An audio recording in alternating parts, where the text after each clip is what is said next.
会不会是他们的阴谋？不是阴谋，萧家老夫人也承认了，当年她膝下无子，生了个女婴，所以把人贩子带来的萧怀里给调包，做了萧家的孩子，所以萧怀里就是南楚的三王爷。这件事还有谁知道？大臣们该知道的都知道了，南楚国要回他们的三王爷无可厚非，就算是两国交战，但使臣来了，我们也不能坐视不理。人肯定是要送回南楚。太傅知道了这件事是什么样的反应？他能有什么反应啊？横竖萧怀里是不是南楚的王爷，对他来说也不是什么大事，他要的比这个多了。萧夫人知道你的存在，你要不要和他们一起回南楚去？我不是南楚人，他抛弃了我娘和我，别说他是南楚的王爷，就算他是南楚的皇帝，我都不会和他一起回南楚。别担心，南楚虽然有实力，可现在的离国也不弱，他们皇室现在都有一堆的烂摊子没人收拾，别说他们回去以后会面临怎么样的事情，能不能一路平安的回去还是个问题呢。宋暖不安地看了萧纪云一眼，他是压根儿不想做什么王妃，更不想回什么南楚。萧纪云也好似知道他的心里在想些什么，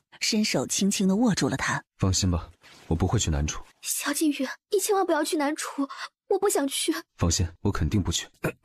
行了，你们俩先别腻歪了。行了，你们俩先别腻歪了。萧怀里既然是南楚的王爷，那他有很大可能性会把萧大哥给带回去，到时候其他人知道他们的关系，待在离国确实容易引起骚乱。你的意思是，他以后不能在离国住了？我倒是没有这样的意思，但涉及邻国皇室的子嗣，这已经不是我说了算了。不过南楚的皇室情况很复杂，我觉得使臣这次过来借萧怀里就够呛，能不能顺利回去是一回事，就看是在哪里出事了。裴志安想了想，又说道：我过2日进宫问问舅舅的意思，看他是怎么想的。现在似乎也没有什么更好的方法，宋暖和萧纪云只能点头道谢。陈太医在这里，你们俩还是先回去吧，看你们的样子应该还有别的事要商量。那我们就先回去了。坐在房间里，还是没忍住地问道：你现在是怎么想的？只要我不承认我是他生的，他也奈何不了我。可事情肯定会被调查出来的，而且当初的时间那么巧合，就算是你不承认也没有用。我到时去找一下他。别去，现在那么多的人都知道萧怀里的真实身份，你去了，那你也会很快的暴露。想什么呀？我肯定不会去府里找他，我会用其他办法把他约出来。萧纪云说他会想办法，便是要去几日，他只能带着清风和贺州出去。三人来到大街上，找到一家人多的地方吃早膳。小姐，您听说了没啊？南楚国这次派遣使臣过来，说是把他们的公主也带来了，说是要和我们离国联姻。联姻？宋暖突然就想到了裴之安，该不会是给他联姻吧？我听他们说，南楚这一次出使离国是为了说和的，停止两边的战争，而且要把他们的公主嫁到离国，当然也要把离国的公主和亲到南楚。宋暖想想，还是不希望萧纪云回南楚。回到南楚的萧纪云，便不只是萧纪云，皇室中人有几个可以独善其身的？小姐，您没事吧？我没事。清风，你和贺州两个人是不是在一起了？是的，小姐，我和清风在一起了。我想等户籍办好了再成亲。那可还有4年多，你不嫌长，我们家清风到时可是要熬成老姑娘了。小姐，我也才19。对呀，你今年就要满20岁，等你成亲的时候就24了。人家成亲早些的，孩子都大了。贺大哥说他想堂堂正正的和我在一起，他还没有户籍。宋暖看着贺州，恨不得把他的脑袋掰开，看看是什么做的。我已经给你办好了暂居证，又不妨碍你成亲生子。你只要记得自己不要惹事闹事，4年后你就可以永久的住在虎头村。可我也没房子，我甚至都没有把自身的赎金给赚够还给小姐，怎么能轻易成亲呢？让清风和我一起受苦。赎金不需要还，但你得在萧家一直做工，你们成亲了照样住在家里，到时给你们单独一个房就好。小姐，我知道你们心里想些什么，这件事我倒是回村子里再问问，你们俩若是想回去也行。横竖我这边也有许多的事情要做，这里也没有什么事需要你们做的，你们俩该回去就回去，我也好给你们俩准备成亲的东西。那我们收拾下就回去了，刚巧家中也要种地，每日在京都我们也闲得很。这样决定了，宋暖也有事可做了。一连3日，他买了许多的东西，让他们带回去。第4日一早，清风和贺州就带着东西赶马车回去了。府里就剩下宋暖一个人在，萧纪云还没回来。宋暖的心里也有些许的担忧，他打算去隔壁看看长孙长泽怎么样了，便将门落锁，去了隔壁密室内。萧怀里这是第一次看到萧纪云长大时的样子，和他记忆中的有些许偏差。这些年你和你娘过得还好吗？托您的福，我和我娘过得颠沛流离，幸好遇到了好人，我们母子才侥幸活了下来。对不起，当年的事是我对不起你娘，我也知道这些年你肯定恨死我了。我去找过你们娘俩，我只在雪地里发现了带血的衣物和我送给你娘的玉佩，还有散落的头发。你以为我和我娘死了，所以这些年我们母子没有出现在你面前，你便也没有找过，对吧？既然知道当初是你对不起我娘，那就一辈子都别打扰我和我娘。我过得很好，也不稀罕做你儿子，所以麻烦你的夫人不要再打扰我的生活。他又去找你麻烦了。我不知道你们到底存在着什么样的心思，可该断的我们都已经断了。在我的心目中，我的亲爹早就死在背叛我娘的那日，还烦请萧大人约束好自己的妻儿，不要再找我麻烦。我不知道，我真的没有想过要打扰你们母子的生活。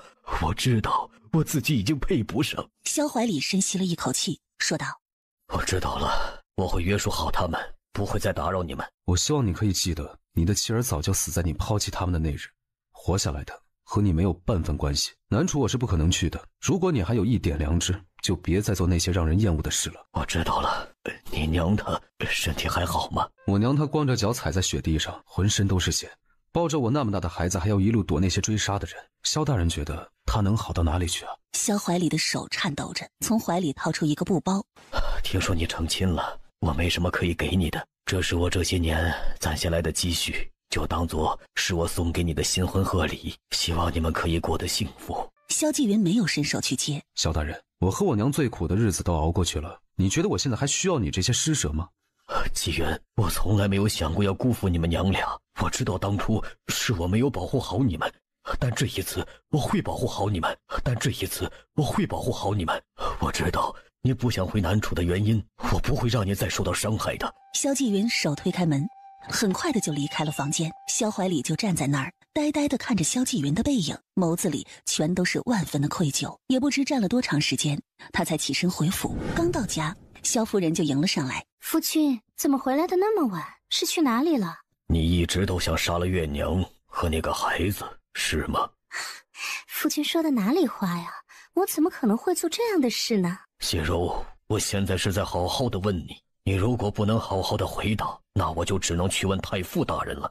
萧怀里，你说这话是什么意思？是不是只有你和那个女人的孩子才是你萧怀里的孩子？我和你生儿育女，萧青和谭儿算什么？你该知道这两个孩子是怎么来的。当初若不是你一次又一次的给我下药，我不可能会碰你。这些年我给了你想要的体面，谢柔，你若是再敢去动他们母子，我保不齐自己会做出什么事情来。萧怀里，你简直不是个男人，你没有心，你凭什么这样对我？谢柔，你已经毁了我的一生，如果你再敢去碰纪云，我会让你后悔来到这个世界。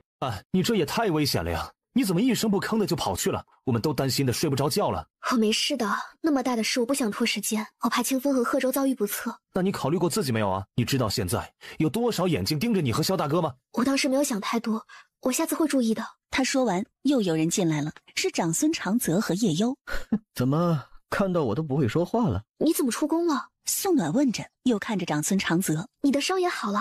没好，但毒解了，身子没什么大事，就多走走。躺在床上都快长蘑菇了。说的也是。宋暖的视线在周围看了一圈。萧继云呢？他进宫了。他进宫做什么？别想太多，舅舅只是找他说些事情，不会伤害他的。那他什么时候出宫？晚些就会回来，到时候我会去宫里接他。闻言，宋暖才舒了一口气。你知不知道京都最近发生了一件大事？什么大事？萧钦中邪了。没懂。萧钦也不知是受了什么刺激，前几日开始就日日流连在烟花之地。你也知道那萧夫人是个什么人，当然是不可能会让自己儿子在那种地方流连，一口咬定是中邪了。然后呢，就找了道士来驱邪，各种法事做了好几场，但萧钦却一点没有改过的样子。他这些日子在烟花之地可是找了好些个花魁，我好奇去过一次，就看到他搂着两个女子坐在那儿喝酒调戏，简直是不敢相信的。男人流连烟花之地不是很正常的事，我记得你当初也去过。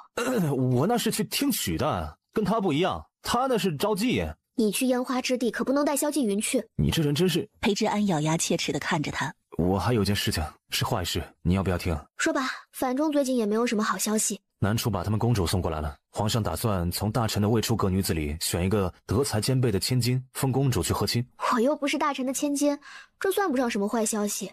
我未婚，到了年纪和亲的公主，到时候要是选中我的话，你就再也不可能跟我这么愉快的一起玩耍了。那那就不玩啊！你也确实该找个王妃啦。我不要，我不喜欢那些娇柔造作的女子。我以后找王妃也要找你这样的。他说完，又有些幸灾乐祸。不过我打算让和亲的公主选萧钦或者司徒浩然，能够让国公府或者是太傅府糟心，裴志安还觉得挺开心的。为什么和亲的公主不是直接进宫为妃，而是要找世家公子成亲？舅舅不想在后宫放太多女人，女人多的地方争斗越多，丝毫不比在前线打仗累啊。没什么事，我就先回去休息了。说完，他看了叶幽一眼。你要和我回家吗？叶幽迟疑了下，还是点头。长孙长泽看着他，嘴唇蠕动了下，似乎想说些什么，却又不知道该怎么说。两人离开以后，裴志安有些无语地看着长孙长泽。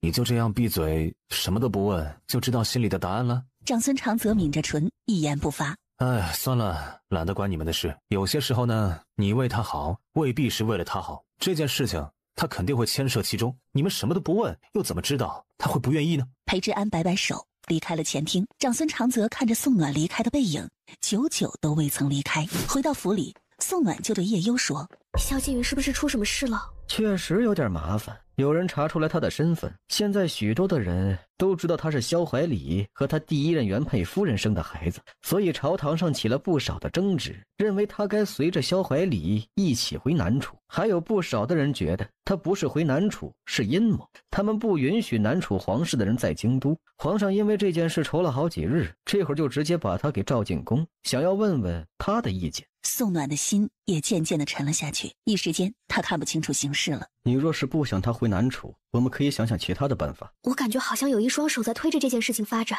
明明萧静云和我说，他找到萧怀里说这件事，不会把这件事告诉其他人的。你想的太简单了，这个世界上哪有不透风的墙？瞒得了一时，又瞒不了一世，想开点就好。宋暖等到晚上才看到萧继云风尘仆仆的回来，两个人一见面就抱在了一起。我没事。皇上找你说了些什么？就是说了些关于南楚的事，不过你别担心，从今以后不会有人再说我是萧怀里的儿子了。什么意思？我的名字已经从萧家的族谱里划出去了，我再也不会是萧怀里的儿子，以后萧家的一切都和我没有关系。一会儿会有圣旨，你就什么都明白了。圣旨？话才落音，外面传来一道声响，紧接着就是御林军进门的声音。很快，为首的将领大手一挥，把萧继云给本官抓起来！你不能抓他！宋暖拦了过去。放肆！御林军办事，岂容你个刁民阻拦？暖暖，马上回家去。在宋暖诧异的眼神里，萧继云被带走了。他对着宋暖一直摇头，但宋暖分明从他的眼神里看到了震惊。不是说圣旨，怎么会把萧继云给带走了？刚想着，长孙长泽匆匆忙忙地从后院里过来。暖暖，出大事了！长孙长泽，萧继云被抓走了。我猜到了，裴志安也被抓了。他和萧公子在皇上的内殿里不知聊了些什么。他俩刚走，谭公公进去就发现皇上昏迷不醒。我刚刚得到消息，就赶紧赶过来。宫里现在一团乱，你现在很不安全，你收拾一下，和我一起回军营。皇上昏迷不醒了，那等皇上醒过来，不就真相大白了？裴志安和萧继云都不可能会伤害皇上的。你还看不清形势吗？太傅府要控制朝局了。他没有说造反，但这也和造反差不多的性质。喂，你现在必须和我走。你说这话是什么意思？你是不是知道些什么？你告诉我呀！长孙长泽无奈，从怀里掏出一封和离书，递给了宋暖。宋暖打开和离书，就看到萧继云写的和离书，上面还有他的签名和盖章。这怎么可能？他怎么可能会和我和离？这是他让我交给你的，可能他们隐隐的有猜测，但没想到太傅会那么着急。他抢在了皇上下旨封你做王爷前，就来了这么一招。宋暖想到什么，说道：高僧曾经给我留过一个锦囊，说是我遇到困难的时候打开就知道该怎么做。找到了高僧给他写的锦囊，打开以后却是一行字：若遇难，和长孙长泽成亲，可扭转局势。他整个人都呆住了，就连一旁的长孙长泽也愣住了。这是什么意思？可能是想假借我们成亲的事情，把消息带出去。长孙长泽唯一能想到的就是这个了。刚想着，隔壁传来了一阵的声响，很快就听到有人大声的念叨：安亲王裴之安勾结南楚世子萧继云，刺杀当朝天子，将安亲王府所有人都打入天牢，名下所有产业全部冲入国库。宋暖的心瞬间就凉了半截，这都是他们有预谋的，而且肯定不是刚刚策划。他身子摇摇欲坠，终于是承受不住那么大的打击，晕了过去。他再醒过来的时候，发现自己躺在了一个陌生的房间里。睁开眼来，一个丫鬟惊喜地说道：宋姑娘醒了，我去喊少爷。话还没说出来，宋暖感觉整个人十分无力，只能靠在枕头上。很快，长孙长泽就出现了。怎么样，好些没有？我没事，你没事就好了。长孙长泽打断了他的话。我已经向新皇请旨，明日我们就成亲。新皇？什么新皇？你先别激动，好好躺着，有什么话我们以后慢慢说。长孙长泽握着他的手很用力，还朝着他轻轻的摇头。宋暖不傻，他的心里也猜想到了什么。新皇？我睡了多久？整整3日。宋暖想着，心里越发的难受了。不要想太多，你就在这里好好待家，我还有事要离开一会儿。明日我们就要成亲了，待会儿会有嬷嬷来教你规矩。长孙长泽现在话都不让他说，是不是说明现在的将军府里的人都不是他的？想到这儿，宋暖的心里越发的凉了。他们都被控制住了，那萧继云呢？裴之安呢？他们2个人现在又怎么样了？宋暖的心里焦急的不行，可他也不知道外面的情况到底是怎么样的。嬷嬷很快的就来了，宋暖头顶着书，双手拿着茶杯，颤颤巍巍的在院子里站马蹲，站了1个多时辰。宋暖觉得自己的头有点疼，就连腿都酸得快站不稳了。您好歹也是未来的少将军夫人，怎么可以这般柔弱？日后怎么服侍少将军？嬷嬷，我站不住了，我太累了。站不住也得站，您以后可是将军府的女主人，女人哪有不吃苦的？宋暖就听到嬷嬷的嘴一张一合的，她感觉眼前的视线有些许模糊，整个人晃晃悠悠的就要倒下去。噗的一下，一勺水直接就朝着宋暖泼去，她整个人机灵了下。您还不是少将军的夫人呢，想要歇着是不可能的，时间那么紧迫，若训练得不好，娘娘怪罪下来，老奴可是要担责任的。宋暖咬着牙，摇摇晃晃地站立着，她感觉小腹隐隐的有些许坠痛，刚想要说些什么，一道人影突然就大步地朝着他们这里走来。放肆！你们在做什么？听到声音，宋暖整个人都顿住了，然后他看到长孙仁杰快步地来到了自己的面前，把他手里的东西全部摔在了地下。暖暖，没事吧？他手里的东西全部摔在了地下。暖暖，没事吧？将军，我没事。你脸色看起来不好，先回房休息。你们2个过来，扶着宋姑娘先回少爷房里。说罢，又转身看向身后的嬷嬷。是谁让你在本将军的府里作威作福的？大将军，老奴可是太后娘娘亲自挑选过来，给未来的少将军夫人教养规矩。回去告诉太后娘娘，本将军看中的儿媳妇还不需要其他人来教。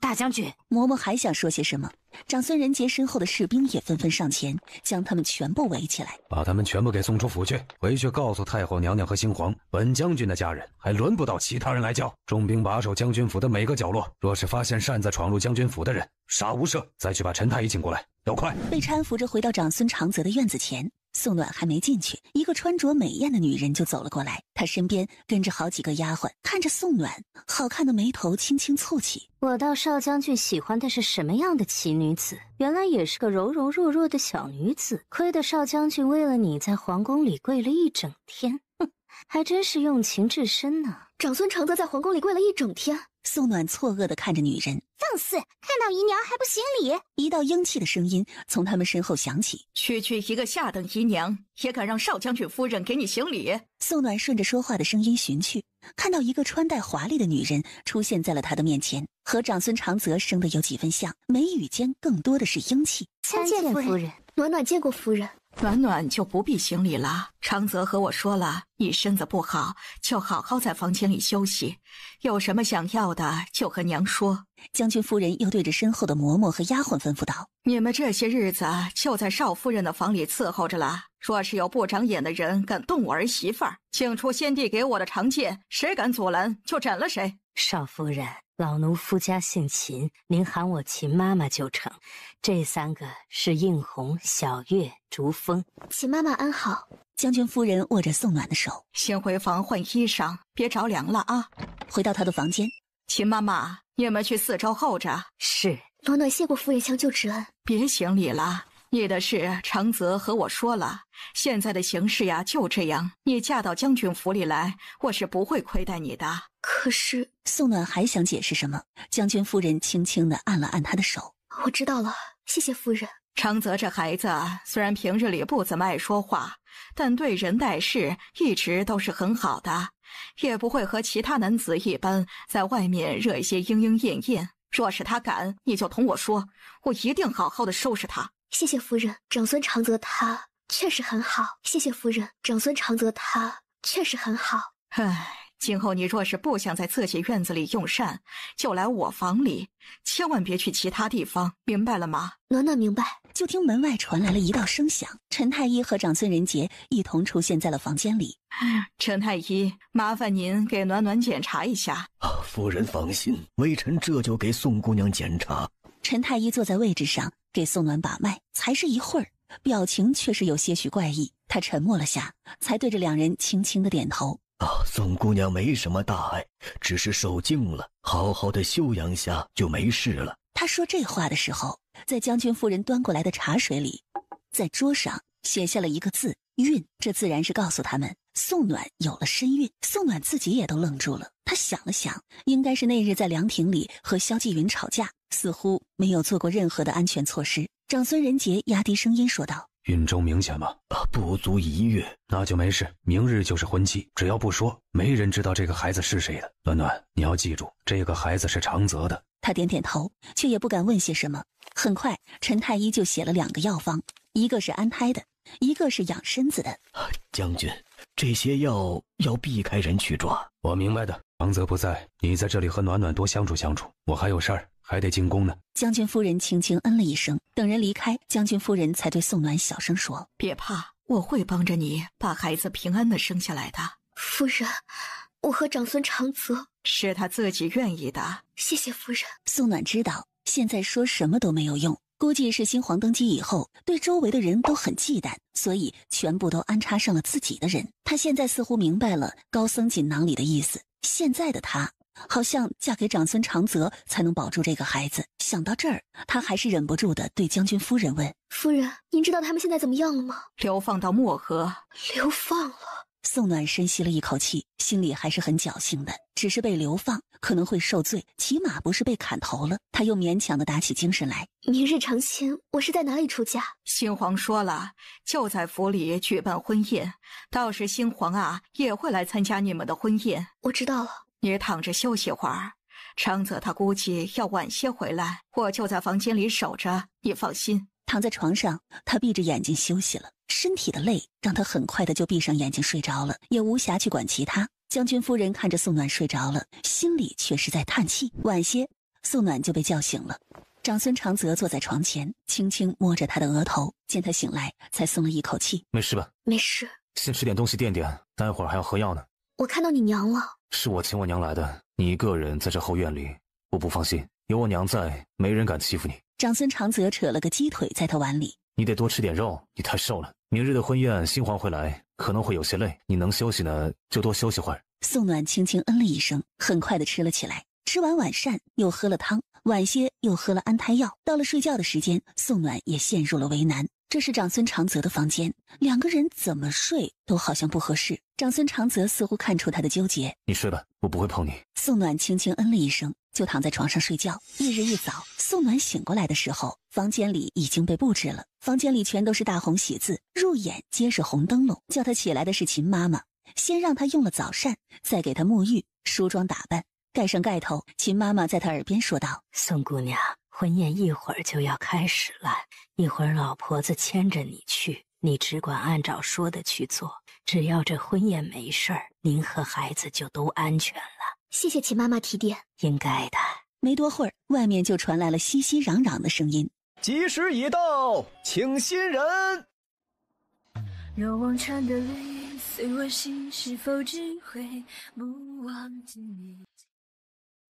或若所有思绪联系，或是悲泣，都只为这次眉不停卷中飘零，心之所寄，结束一生而尽。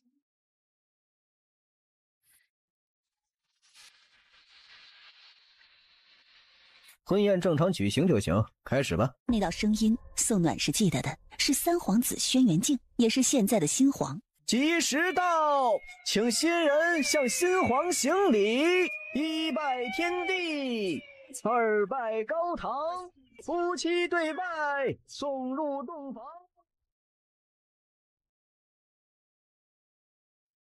离国的拜堂都是一样的，他和长孙长泽拜完堂就被送入了新房。坐在新房里，宋暖心里担心的不行。新皇应该没有那么变态的想法，想要派人看他们入洞房吧？他在房间里等了许久，终于等到了傍晚。少爷，今日本少爷成亲，所有人都有赏。谢少爷赏赐。都下去吧。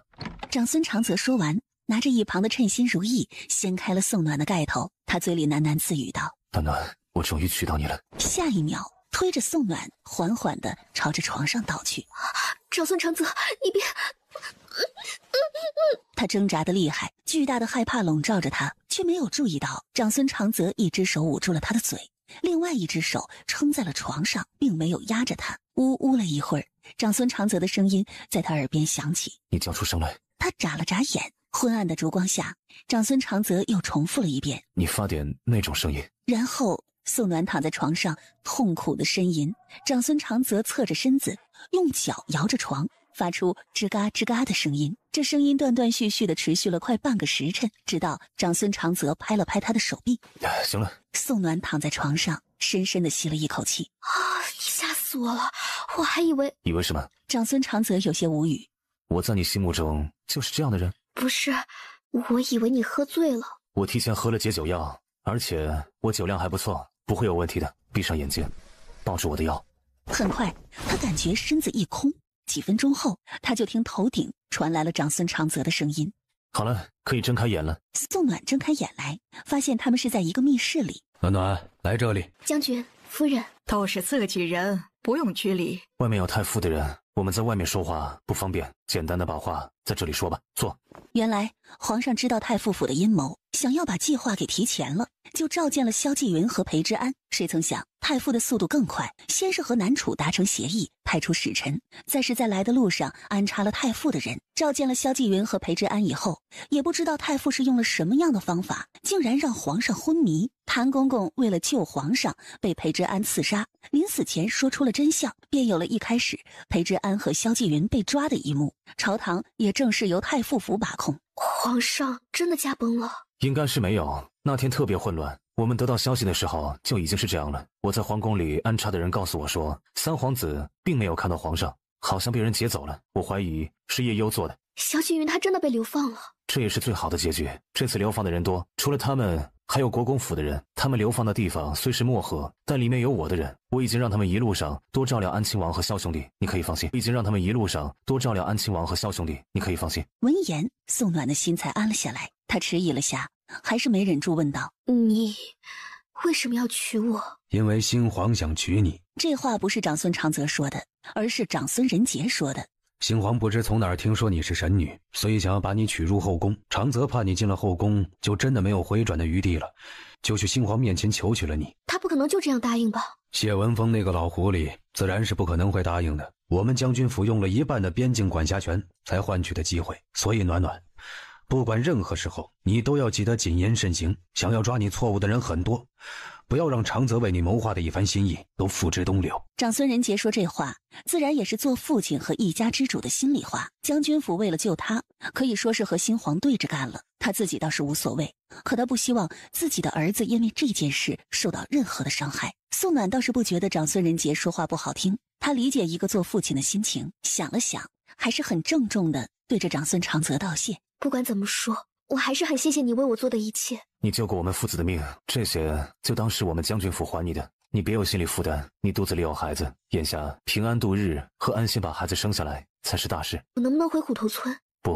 不仅我不能出京都，你也不能。婚宴举办完之后，我们都要待在京都。新皇不相信他们，只能把他压在京都里，让长孙仁杰去镇守边疆。宋暖也很快的明白了，我不会乱说的。将军夫人这才适时的开口：新皇那边派来的暗卫太多，长泽当初为了你在宫门口是跪了1天1夜才把你娶回家的。我知晓有些事确实很为难你，但你必须和长泽以恩爱示人，这不仅是为了保全将军府，也是为了保全你自己和孩子。他们现在是一条绳上的蚂蚱，生死都牵扯在一起，自然是要说的。夫人放心，我明白的。我马上就要去边境了，我会想办法暗中去找安亲王和萧公子的消息。若是有问题，我也会去处理。现在太傅对将军府虎视眈眈，你们在京都小心些。暖暖再次谢过大将军、夫人和少将军，日后若是有需要帮忙的，暖暖义不容辞。很快，长孙长泽又带着他上去了，回到了床上，倒是没有一开始的尴尬。他很快的就准备入睡，只是他才刚要躺下，长孙长泽就拦住了他，用手将被单弄得很凌乱，又咬破手指将血迹弄了好几个点晕开，这才背对着他将里衣解开，用手将被单弄得很凌乱，又咬破手指将血迹弄了好几个点晕开，这才背对着他将里衣解开。多抓几刀，抓重点。此时的宋暖真的想找个地缝钻下去，她又不是什么纯情的小姑娘了，自然是懂得长孙长泽的意思。她在他的背上抓了许多道印子，这才看着他用手掐着自己的脖子，觉得似乎好像有些不够，又用自己的手指在他的胸前抓了好几道印子，这才说道：可以了，睡吧。宋暖躺下来的时候，脑海里还有点乱糟糟的，他看着长孙长泽极其熟练的姿势，忍不住地问：你是不是有妾室了？书上看的。长孙长泽说道：我不会纳妾的，成亲了我也只会有一位夫人。宋暖觉得自己有些对不起长孙长泽之后娶的夫人，他为了救自己选择把她娶了，他还占着人家原配夫人的位置，想问些什么却也不好开口了。两个人中间隔着一条河，长孙长泽睡相好，宋暖平日里睡觉都是放飞自我的，许是因为睡的不是自己的床，他晚上都缩在最里面，两个人一晚上倒是睡得相安无事。新婚的一大早，宋暖发现自己竟然是在长孙长泽的怀里醒过来的。他睁开眼，发现长孙长泽已经醒了，他拍了拍宋暖的手臂，用眼神示意他外面有人。宋暖用口型问他怎么办，长孙长泽想了想，开始用腿摇床。他很快会意，哼哼唧唧地开始叫唤，到最后他的嗓子都快冒烟了，才停下来。他被长孙长泽拉起来，长孙长泽用手揉着他的唇瓣，将他的口红弄花，又抹了一些在自己的唇上，那氛围感瞬间就上来了，这才松开他。他将门打开，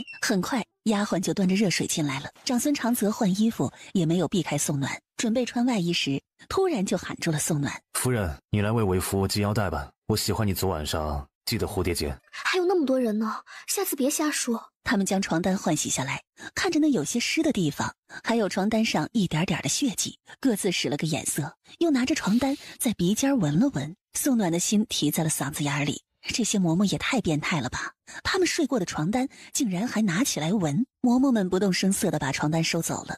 长孙长泽故意在他们关门的时候，将宋暖的腰揽着贴向自己，两个人的姿势在外面看起来极其的暧昧，像是在亲吻。他们察觉不出来，那是娘找人准备好的童子尿。走吧，该敬茶了。长孙长泽牵着宋暖的手，两人来到了前厅，长孙仁杰夫妻俩已经在那儿等着了。宋暖跪在他们面前，从秦妈妈的手里端过茶，递给了长孙仁杰。爹，请喝茶。长孙仁杰接过他手里的茶，喝了一口。你日后就是我们长孙家的儿媳妇儿，要和长泽好好过日子，早日为我们长孙家开枝散叶。知道了，爹。又端了一杯茶递给将军夫人。娘，请喝茶。乖，暖暖，娘没有其他的要求，就希望你可以和长泽夫妻恩爱有加，早点让娘抱上孙子孙女。娘，暖暖会努力的。宋暖配合着做出一副小媳妇的娇态，接过了将军夫人的红包，扶着宋暖起身，身后就传来了一道声音：呀，新媳妇进门，我这个做姨娘的不能观礼，现在敬茶的环节都不让我参加是吗？将军夫人没说话，长孙仁杰却是厉声斥喝道：不是让你待在自己的院子里，出来做什么？将军府办喜事，难道妾身现在都没有资格坐在将军身边了吗？够了，把姨娘带回他院子里去，没有本将军的命令，不得在府里乱走，更不能出去外面。将军，姨娘很快就被带了下去。她和长孙长泽陪着两个长辈用完早膳，这才回到了房里。在房间里其实是很无聊的，两人毕竟也是假夫妻。长孙长泽对着他说：你多休息，我看会儿书。好无聊。现在不能出府，你若是无聊的话，要想看些什么书，我让管家去买。我不想看书，我看你院子空空的，不如买些砖，把你的院子改造下。长孙长泽也依他。你想要什么，我让他们去买。好。宋暖眼睛一亮，他在念，长孙长泽就在写。有事可做。他整个人就像是活了过来。他想在墙边做花坛，在右侧种几棵葡萄藤，在树下做个秋千。把想法和长孙长泽说了，他大概也明白了该怎么做。两个人配合得挺好，找到了每日的乐趣。宋暖倒是不无聊了，除了闲时还是会想萧纪云，其他的时候他还是挺充实的。被念叨的萧纪云此时正在流放的路上。午时，他们在树荫下休息。裴志安和萧纪云去了河边喝水，两个人用手捧着水，大口大口地喝着。四下无人，裴志安一屁股就坐在了草地上，对着萧纪云说道：“也不知道暖暖现在怎么样了。有长孙长泽在，不会有事的。”萧纪云还是很信任长孙长泽的，说是他真的出事，暖暖有将军府庇佑，这辈子也不会过得太难。你倒是想得开啊，不过也是，长孙长泽确实是个很合适的人选。裴志安轻叹了口气，也不知道还要走多久啊。漠河那么远，得走几个月吧。好在萧纪云隐隐的不安，所以提前写好了和离书，给了在安亲王府的长孙长泽，没让他们受到牵连。两人刚说着的时候，突然有个官兵恶狠狠地看着他们俩：“在这里干嘛？想偷跑是吧？每天就你们两个人想偷懒，喝点水慢慢吞吞的，还以为自己是王爷呢？啊！我告诉你们，老实点，最好别耍什么花样，小心老子手里的鞭子。”他骂骂咧咧了一会儿，喝完水又洗了一把脸以后，才低着头跟在了骂骂咧咧的官兵后面。没多会儿，队伍又继续前行了，直到天黑了，才在比较空阔的草地里过夜。晚上吃的是红薯粥。裴志安和萧纪云吃饱了以后，就躺在了草地上。漫天的繁星，星星点点的在半空中。萧纪云真的很想宋暖，他想起他当初说要和他共患难，可他现在的情况怎么能让他和自己共患难呢？何况太傅府在知道了一些事以后，压根儿就不可能会让宋暖出京都。与其这样，不如让他和长孙长泽成亲。如果他真的出事，起码有人照顾他。萧纪云越想，心里却越发不舍。两位爷，我们这边可以帮忙买些肉，如果你们要的话，我们可以帮忙带，1斤肉1两银子。我们没银钱。王爷说笑了，您当初可是为百姓捐了那么多的银钱，怎么可能没银钱呢？我们有银钱，还需要每日吃红薯。说起这个就烦。他们继续前行，也不知走了多长时间。太阳要下山时，他们终于找到了落脚点，一个破烂的茅草屋。两人吃饱喝足，就找了个位置睡觉，丝毫没有理会其他人。半夜里突然就下起来大雨，这雨一时半会儿停不下来呀，我们得去找个地方避雨。裴志安看着萧纪云，小声地问道：“我们要不要买套衣服啊？这下雨天可真的守不住。”还是不要打草惊蛇了。我们李姨多穿了2件，天气马上就要热了，到时候我们可以拿出来换洗。现在还是先忍忍吧。那好吧。裴志安轻叹了口气，待会儿再看看。若是下雨的话，我们可以轮流先洗个澡，把衣服洗了晒干。下雨天他们是不会赶路的。想到这儿，裴志安也来到了官兵面前。我们想洗澡，这下雨天不赶路，我们能不能在这附近河里洗个澡啊？官兵瞧着这雨一直没有停的意思，也就点头，随便点了2个官兵看着他们俩。下着大雨，他们俩洗得也快，担心着凉。2个官兵见四下无人，等他们上岸的时候，才将药递给了2人。王爷，萧公子，我们帮你们上点药吧。王爷，萧公子，我们帮你们上点药吧。萧纪云和裴志安一愣，就听其中一个官兵说道：“小的都是湖广人，湖广百姓当初受了王爷和宋姑娘大恩，无以为报，只能偷偷的给2位送点。”说着，他们每人还偷偷从蓑衣里面拿出1件里衣和1条蟹裤递给他们。都是些粗布麻料，王爷和萧公子别嫌弃。我们穿了，你们穿什么呀？这是我们多带出来的。那就谢谢2位兄弟了。他们很快的把里衣和蟹裤换了，穿上外衣，这才匆匆的回到寺庙。这雨下了整整2日，出太阳了，才继续赶路。出了京都的地界，他们才走了不到半个时辰，突然几辆马车就朝着他们这边驶来。官兵瞧着那豪华的车队，倒也没有多想，却不曾想这马车就停在了他们的面前。为首的黑衣人朝着他们走来，手里拿着1袋沉甸甸的钱袋。官爷，我们家小姐曾经受过萧公子恩情，如今知道他出了变故，想给他那些换洗的衣服，不知诸位官爷可否行个方便呢？自是可以，不过我们也是要赶路的，这时间可不能太长啊。官爷看着那沉甸甸的1袋黄金，眼睛都发直了，立马让萧纪云过去。萧纪云被带到了马车前，请了上去。他还好奇到底是哪个小姐，就看到马车里的东方青羽，便也明白了。东方青羽看了一眼距离，这才开口：“年前家母又生了场病，我在那边不知京都发生了那么大事，我给沿途所有的商号都打了招呼。这次你们要去的是漠河，到时对上我的暗语，到了漠河以后，去我商号里取钱置办房屋。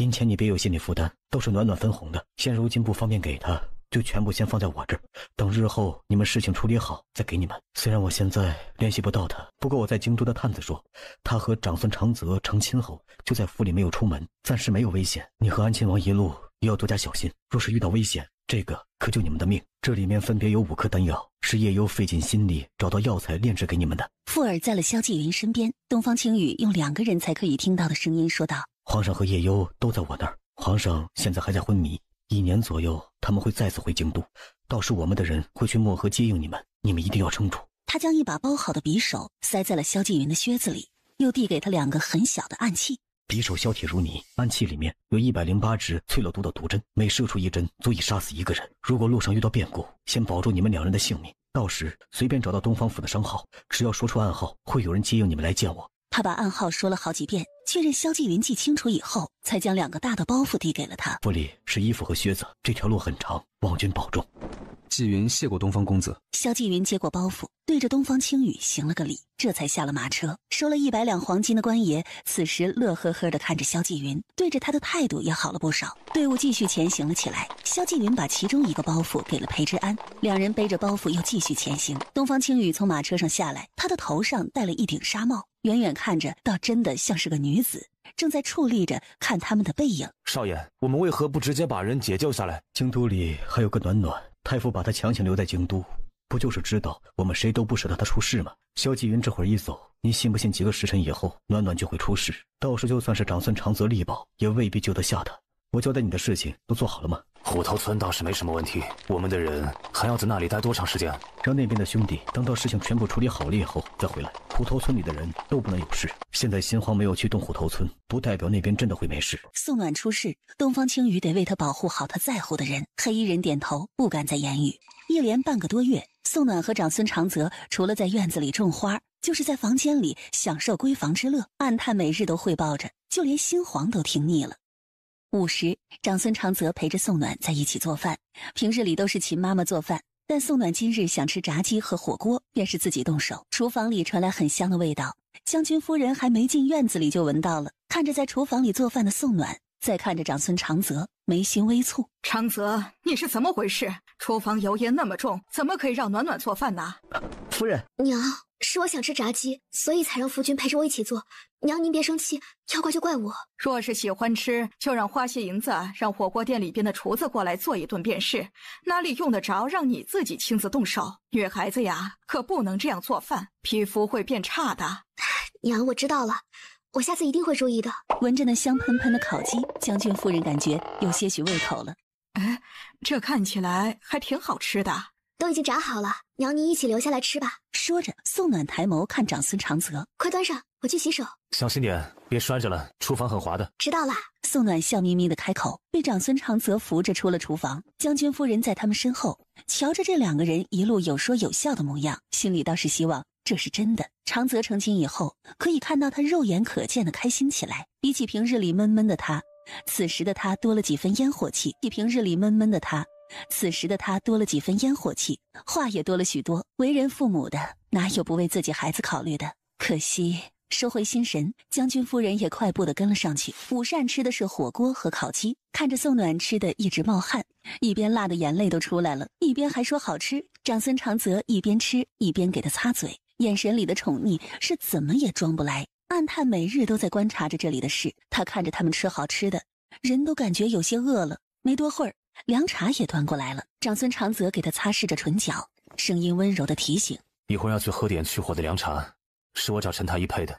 娘，您看他每日都管我。将军夫人淡笑不语。你看，娘都不理我。宋暖瘪瘪嘴，娘肯定是更爱你，所以都不说我刚刚说的是对的。炸出来的东西好吃，但很容易上火。我也是为了你好，一会儿我让秦妈妈在凉茶里加点汤啊，你喝点，不然容易上火的。宋暖伸手捶了下长孙长泽的胸口。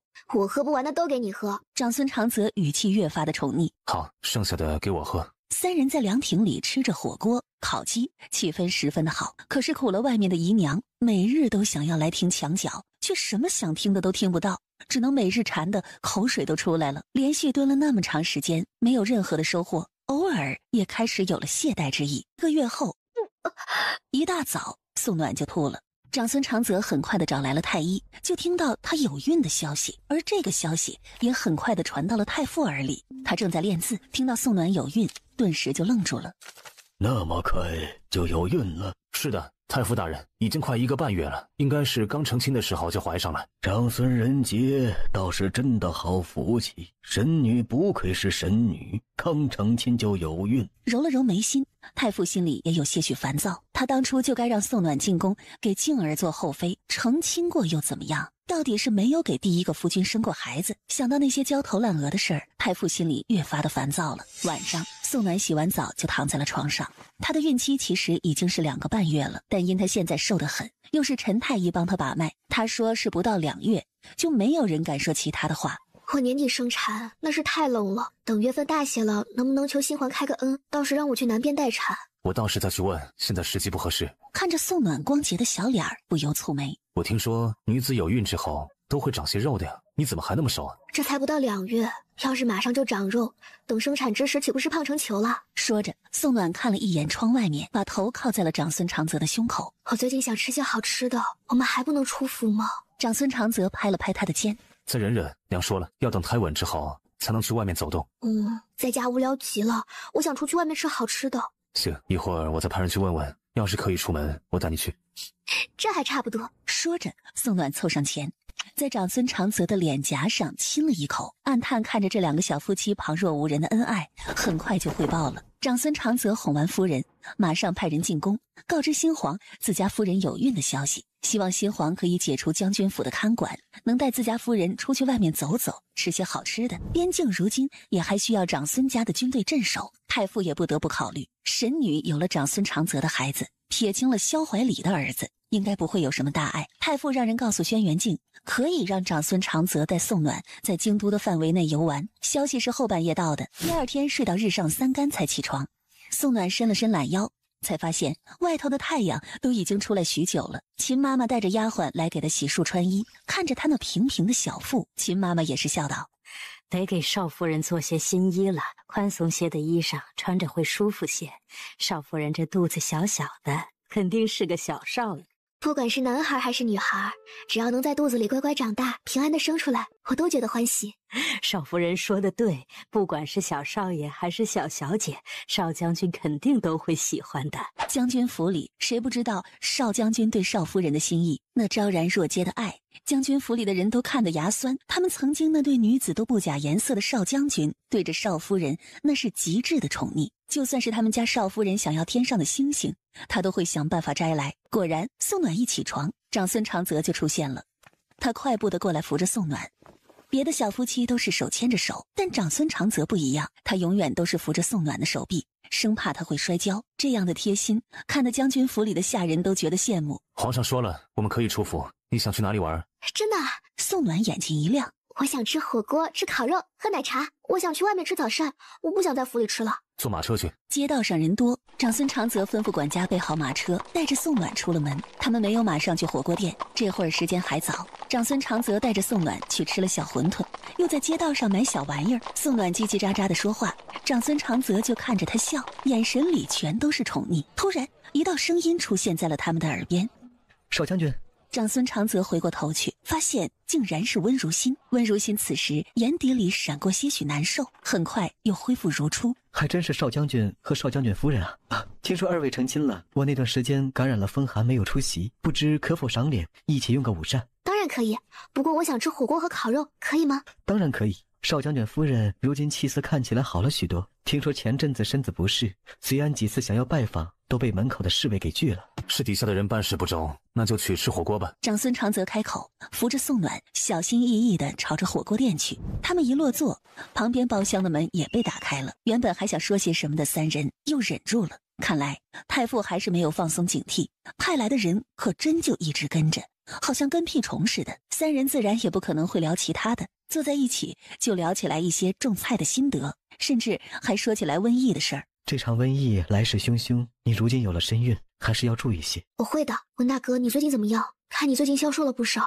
感染风寒以后身子也要多调理才是。已经好的差不多了，许是因为回来以后有些水土不服，加上那阵子确实累得不行，回来以后就病倒了。也是我身子骨有些弱，不然也不会错过你们的婚宴。说这话的时候，温如心一直都在盯着宋暖看，丝毫不避讳。长孙长泽则是给宋暖倒着茶水。突然，小二哥进来了，端着茶水的他突然脚一滑，热水突然就洒在了宋暖的手背上。暖暖，夫人，少将军饶命！少将军夫人饶命啊！是小的狡猾不小心的，少将军夫人饶命啊！长孙长泽沉着脸，宋暖则是小声的安慰：“没事的，擦点药就好了。你别怪他了，他也不是故意的。”少将军夫人，我马上就去找药膏。我随你一起去，可别跑了。小的不敢，小的上有老下有小，肯定不会做出这样的事来。先去拿药吧，没事的。长孙长泽沉着脸不说话。没事的，也不是什么大事，别罚小二哥了，他也不容易。谢谢少将军夫人，您真是心善呐。宋暖吃着火锅，心情倒是不错。交谈了会儿，宋暖和长孙长泽才离开。快走到门口的时候，温如心欲言又止，想了想，还是问道：“听说你有身孕了？要注意身子，月份太小，还是应该多休息。恭喜你们。”谢谢，那我们就先离开了。坐在马车上，宋暖靠着长孙长泽，眼底里全都是倦意，他是真的累了。熙熙攘攘的人群里，突然就听到有人惊恐地喊道：“瘟疫！瘟疫！他得了瘟疫！怎么会有得了瘟疫的人进来？也没人管管。快把他给弄开！快点儿！怎么了？是不是出什么事了？”没事，好像闹瘟疫了。瘟疫？他的心里顿时有了一股不好的预感。怎么办？他们在路上会不会感染上瘟疫？他们去的方向是漠河，这都已经走了快2个月了，应该走了2/3的路程。漠河那边温度低，常年下雪，他们过去应该不会遇到瘟疫。他们确实是躲过了瘟疫那一遭。此时的队伍已经走到了漠河的边境，马上就要到漠河，大家都去买些东西，这可是你们唯一一次机会可以买东西的。到了漠河那边，物资匮乏，倒是吃了上顿没下顿，可别怪我们没有给你们提前说。你们买的东西都可以放在牛车上，但是要交10两银子的辛苦费。萧继云和裴之安听到这话，也觉得是可以买的。想到这儿，萧继云给了一定10两的银子。官爷，这是治安的，麻烦您了。萧公子、裴公子，你们俩多买些厚被子、厚衣裳和粮食，到时我们就说有些是我们的。都到漠河了，上头不会查得那么严的。谢谢2位兄弟了。2人在镇子里转了一圈，陆陆续续的买了些洗漱用品。见时间不早了，又在摊贩前打包了全部烤好的烤鸭、烧鸡。官爷，这是一些包子和烤鸭。这一路多亏官爷们的照顾，我们才能顺利到漠河。官兵们也都吃了个大饱。赶紧赶路吧，晚上前要到我们住的地方，大家都赶紧跟上。孩童若是没有了力气，那就坐在牛车上，别耽误了时间。走到快半夜，才到一个看起来很破烂的村庄。这怎么住人啊？先把屋子打扫下。我不是买了很多大块的油纸，到时候先铺在地上将就一晚，明天再去看看能不能换些什么东西。萧大哥，幸好你在这里，不然我真不知道该怎么办了。这是暖暖教我的，他懂得很多。唉，也不知道暖暖现在怎么样了，我还真是挺想他的。他在京都不比我们好过，我们是身体上的累，他却会被限制行动。只希望他不要想太多，我是真的担心他。一早，裴之安和萧继云就醒了。官爷们住的地方是青砖做的房屋，住的也算不错。萧继云说明来意，问了有没有木板和床。木板有，1两银子1块木板，青砖50文钱1口，木材、柴火、铁板都有。你们想要什么？我们都要。我们每日都会去镇上一趟，如果有要带的东西，可以和我们说，但是要收取5两银子的跑腿费。谢谢官爷，我们知道的，以后还麻烦您多照顾。放心，只要你们不逃跑，在这里我还是可以说得上一些话的。官爷，您知不知道哪里有粘土啊？粘土这里可没有，但我们那儿有的卖，不贵。你再给我5两银子，我再让人给你送来。谢谢官爷提点。萧继云给了5两银子，官爷才掂量着银子离开。这是真黑呀，但这也太麻烦了些吧？别嫌麻烦，我们可是要住很长时间的。一连几日，萧继云和裴之安都在干活。他们在漠河已经待了快10日。萧继云也发现这里是什么都种不活，他只能和虎头村一样，学着用黄豆做豆芽。可惜他买的不多，也就20斤。如果想长期的吃青菜，还得花银子去买。然后他找到了官爷，提出想去镇上买点东西。你们新来的是不可以出去的，要什么东西可以带。让他们带东西，价钱是很贵的。萧继云有些犹豫，身后老国公夫人就喊住了萧继云：“萧公子，老夫人，你缺什么？我那买了挺多的。你要是着急要，我可以给你些，当做你之前教我们做暖炕的大恩了。”老夫人言重了，我就想出去买些蔬菜，若是官爷不允许就算了。我买了不少绿豆，能匀出几斤给你，你也别拒绝了。虽说我现在呀也不是什么夫人，但大家现在都在这儿，能互相帮忙也是好的。这严寒之地，有能帮忙的朋友，总比都是仇人的好啊。我们国公府是想让大皇子继位，毕竟我儿是贵为皇后，母仪天下。我们会这样想，那是并无私心。他们可以说我们有私心，但造反这件事，老身可以用性命起誓，绝无可能。老夫人，您和我说这些也是没用的。我现如今也是深陷泥潭，都救不过来自己，自然也帮不了其他人。老身只是不希望世人误会，这里还有其他流放的人，夜里还是应当小心这些。说完这话，老国公夫人也离开了，拿着绿豆回到了屋子里。裴志安凑上前来问道：肖大哥，他们不让去啊？我觉得太贵，就没让他们买。我们还有许多干货，先等等再说吧。我看这里天气不太好，我们下一次如果可以去镇上再买些细粮，红薯、萝卜、南瓜这种能放久一点的食物多买一些。我刚刚出去给人一小袋红薯，人家告诉我这里的10月份就开始下大雪，大雪封路，我们要明年的4月以后才能出去。也就是说，我们的粮食最起码得坚持到明年的5、6月，不然有事的话，我们压根儿就出不去。我改天出去山上看看能不能猎些什么。不能去山上，若是被抓到会被打死的。萧公子、裴公子，你们在吗？两人打开门，官兵就站在外面，很小声地问道：两位公子想买些什么？小的能出去一队，都是自己的人。能再种多少？这次出去买的东西不多，800斤以内都行。麻烦帮我们带200斤猪肉，要肥一些的；200斤羊肉，100斤腊肉腊肠，鸡鸭杀好的能买多少买多少。50斤绿豆、萝卜和蔬菜如果有的话，看着帮我们买多些，麻烦你们了。如果能多装一些，需要多买些吗？当然可以，不麻烦就行。应了一声，官兵很快拿着银票离开了。这会儿还早，两人却只能在房间里，也不知该做些什么。小纪元，我好无聊啊。无聊的话就练功，反正这里也没事可做，不如在这里多练练功夫，也省得出去以后谁都打不过。不是我不想，漠河真的是太冷了，我一点都不想在这儿待着。说完，又干脆挺尸一般的在床上继续无聊的发呆。傍晚，萧纪云煮了一大锅米，又煮了一锅羊肉汤，蒸了一盘腊肉，才准备用晚膳。门就是这时被敲响的，官兵很快将马车里的东西全部搬下来。两位公子啊，买了200斤猪肉，300斤羊肉，200斤腊肠腊肉，绿豆50斤，鸡鸭买了20只，萝卜蔬菜一共有130斤。这是剩下的银子，您拿好。萧纪云本想把钱给他们做跑腿费，官兵却笑道：我们用2位公子的银子买了包子和烧饼，那就算是跑腿费了。这次我们出去，估计得过段时间才能出去呢。到时若是出去，再找2位公子。怕被人发现，两人赶着马车走得很快。看着买回来的肉和菜，萧纪云心里稍稍地舒了一口气。我们今晚得把猪肉炸油，你若是想吃红烧肉的话，我们就留一部分。那就留个30斤，其他的全部炸油。明天能不能吃烤羊腿啊？瞧着裴志安流放途中瘦的只剩皮包骨，萧纪云点头同意了。只要2个人的身体可以好，其他的都是小事。一晃眼，已经7月初，京都里开始热了起来，但没有人去外面晃悠，因为瘟疫蔓延开来了。长孙长泽不允许任何旁人在院子里，他腹中的胎儿也有5个月余，此时小腹微微凸起，并不太明显。陈太医此时也都已经住在了府里，以备发生什么突发情况，只是没曾想圣旨下来了。为首的公公拿着圣旨说道：奉天承运，皇帝诏曰：今有将军府少将军长孙长泽英勇无比，足智多谋，特派少将军长孙长泽率兵前往禹城镇压暴民，如遇反抗者，就地处置。钦此。我家夫人怀有身孕，属下官不能接旨。少将军，这是皇上下的圣旨，你难道想要抗旨不成？皇上几个月前曾说过，下官立大功，受了重伤，今年准许下官在家中好好养伤。当时的圣旨还在，需要下官去拿圣旨吗？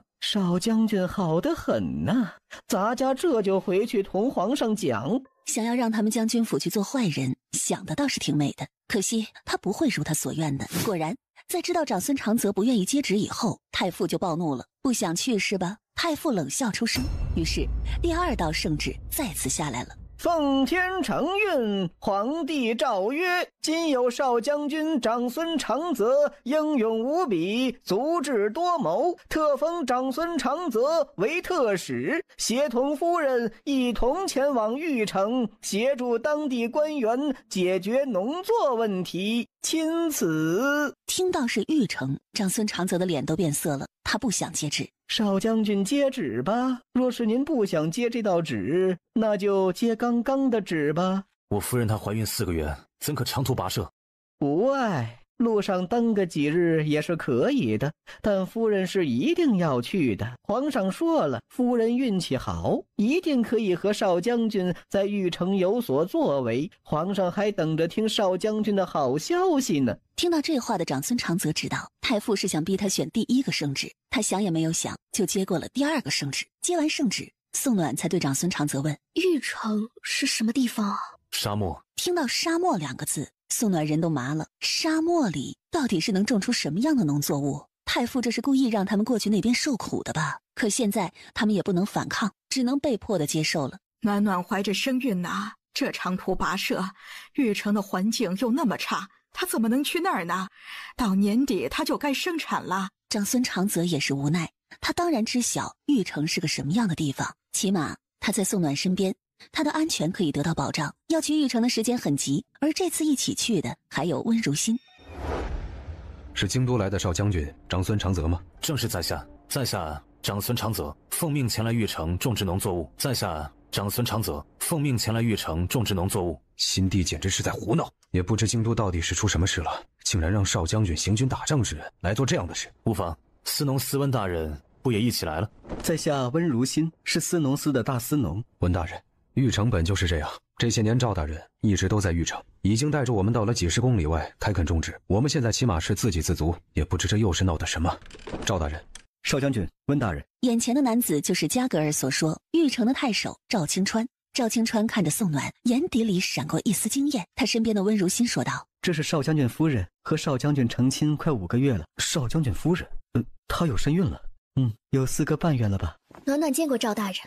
少夫人客气。少将军夫人怎么不在京都待产，反倒跑了那么远呢？皇命难违。长孙长泽一说，赵清川也明白了是什么意思。晚些我为几位接风，少将军和少夫人先好好休息，我就不打扰2位了。陈文俊在屋子里给宋暖把脉，把脉完，等长孙长泽回来才说道：少夫人的身子没什么事，胎儿在肚子里也很安稳，不过这些日子也不能再往其他的地方走动了。需要休养多长时间？起码要1-2个月。长孙长泽点头。别怕，我们已经出了京都，等生产之时，我肯定能把你送到别处生产。这里其实也不错了。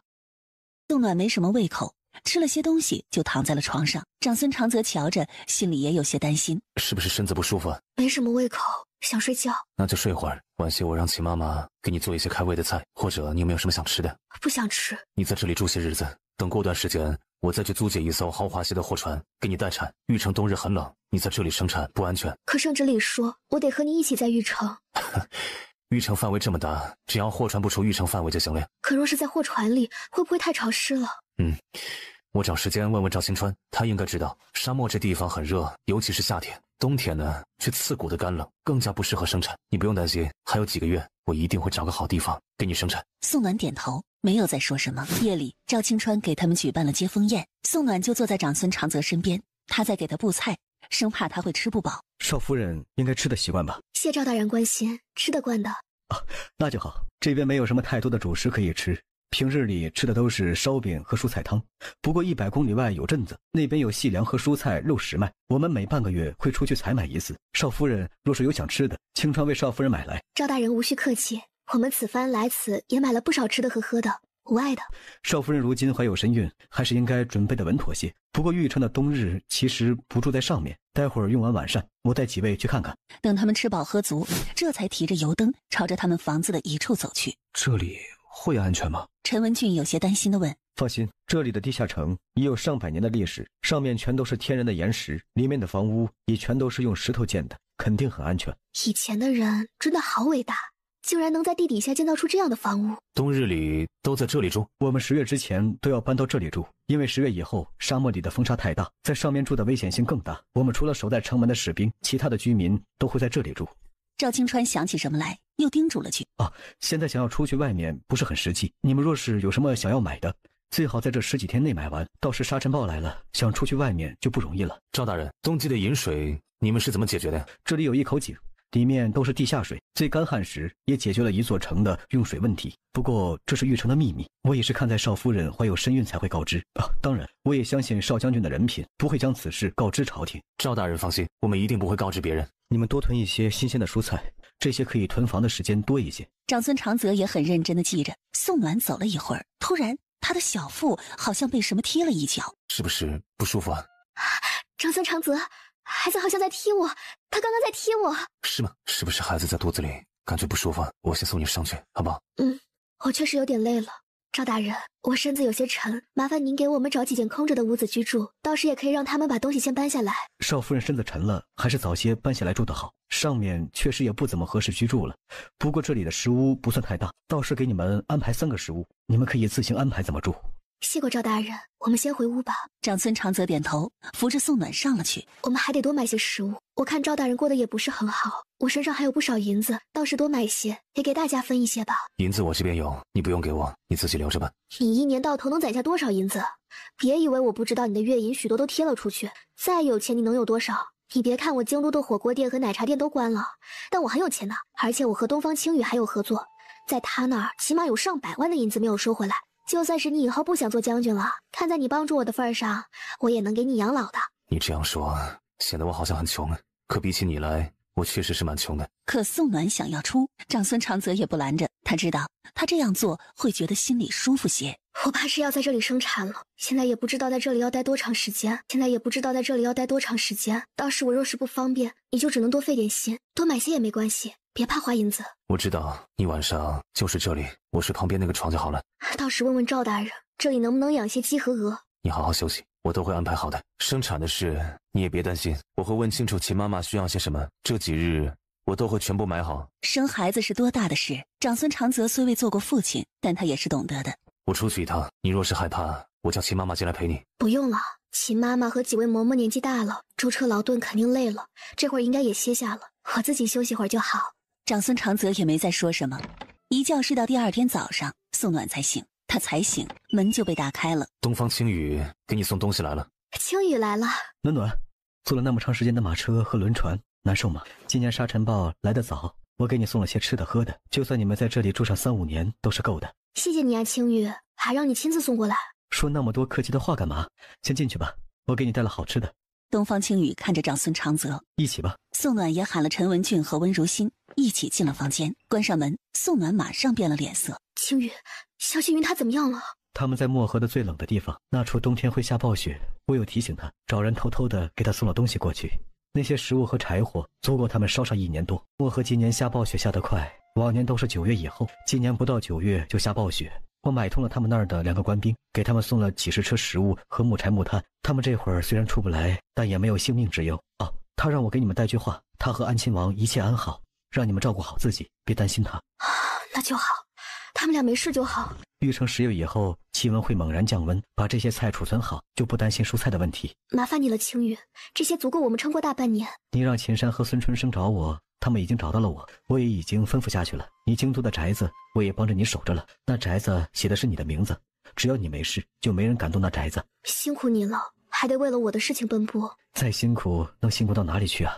现在最重要的就是你的身体，还有几个月就要生了，还是要注意些。视线落在长孙长泽身上，东方青羽的心里涌起一股苦涩。长孙长泽也察觉到他那复杂的眼神。东方公子是不是有话要说呀？少将军如今是暖暖的夫婿，我没有其他的要求，就希望你能保护好他和孩子。那是自然，暖暖是我的夫人，孩子也是我的骨肉，我自然会照顾好的。听到这话，东方青羽的喉咙像是被遏制住，发不出来任何的声响。东方青羽还有事要忙，自然是来得匆忙，去得也匆忙。10月初，玉城的沙漠也迎来了降雪，看外面飘着的大雪，心里也发出了一声感叹：原来沙漠下大雪也可以那么美。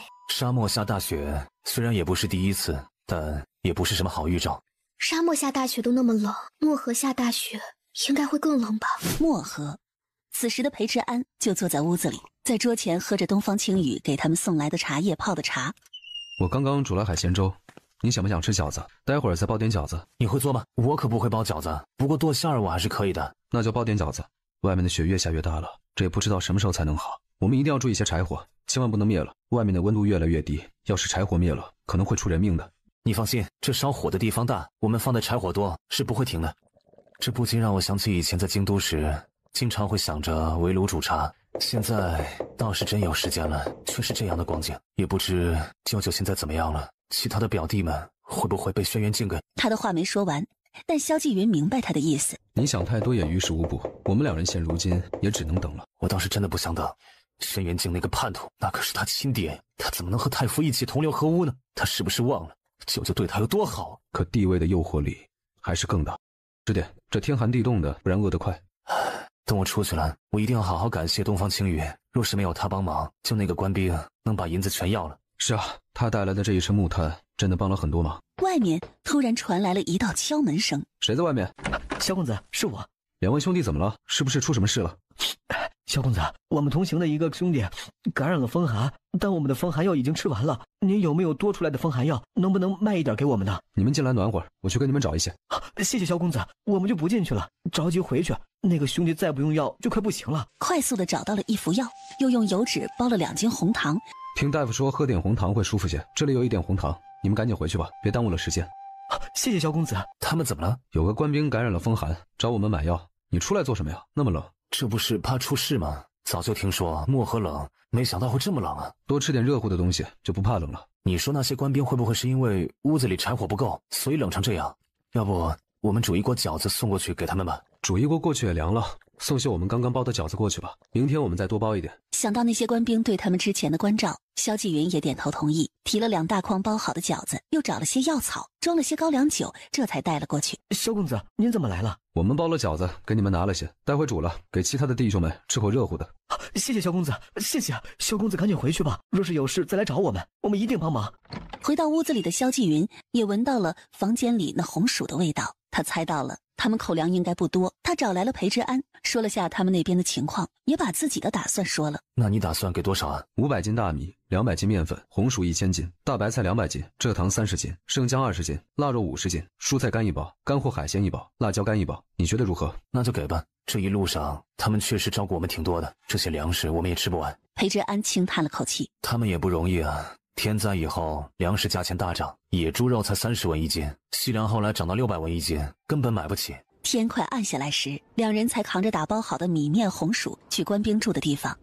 萧公子，王爷，这使不得，这是你们的粮食啊！吃不饱就容易生病，我们一路上多亏诸位官差大哥的照顾，不管怎么样，先把这个冬天熬过去。谢谢萧公子，谢谢王爷。肉要每日都吃些，干货的海鲜按照我们教的去熬粥，这些应该也够吃到明年大雪融化了。若是有什么不够的，你们再来；若是还有匀得开的，我们也一定会帮忙。谢过萧公子，谢过王爷。赶紧把东西搬回去吧，我知晓你们买了2头野猪过冬，所以给的都是粮食，希望明年大家都还好好的。转眼到了12月，陈大哥，我这产期是不是也快到了？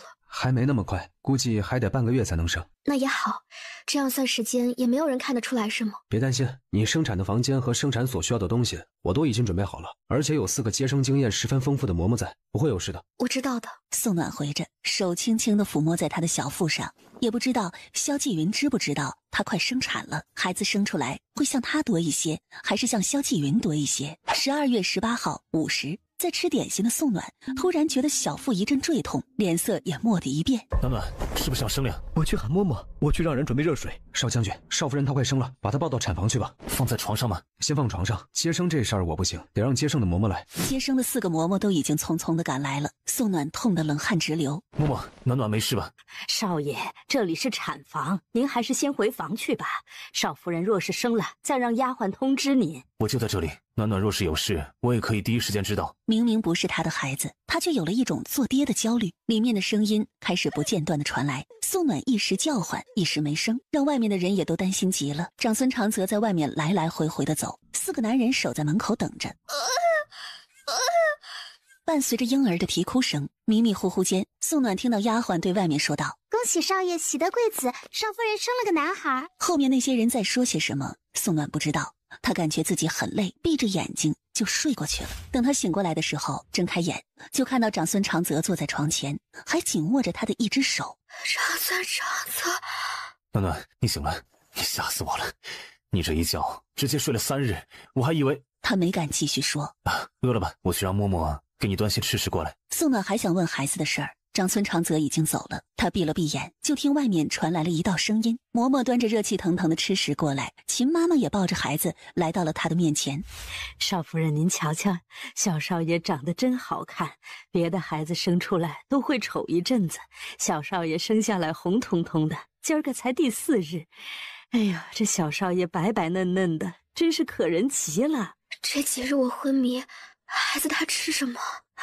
少夫人别担心，上次东方公子亲自来时给带了2个奶娘，您不需要亲自喂，让奶娘喂就行。不能自己喂吗？不知少夫人想自己喂，您生完孩子，陈大夫就给开了药，您已经喝了3日，这会儿已经产不出奶来了。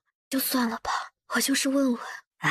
少爷还未给孩子取名，说是等少夫人醒来以后再取。取名啊？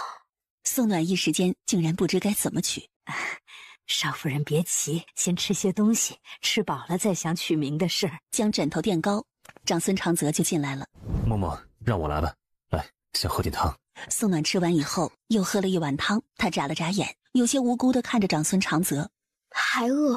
嬷嬷，还能吃点吧？少夫人刚醒，不能吃太多，对肠胃不好，隔一会儿再吃，待会儿得下床走走。听到要起床走，宋暖感觉小腹都痛了。是不是很疼啊？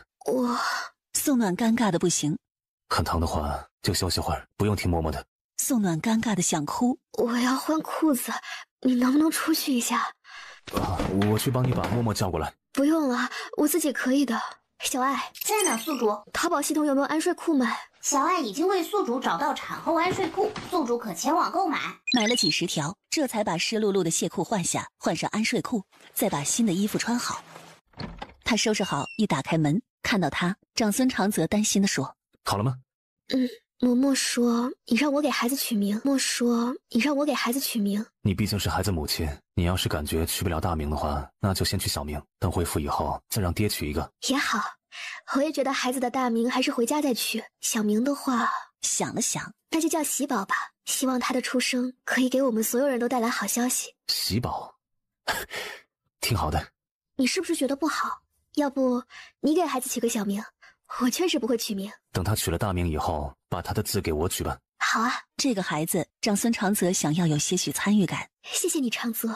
说什么谢谢？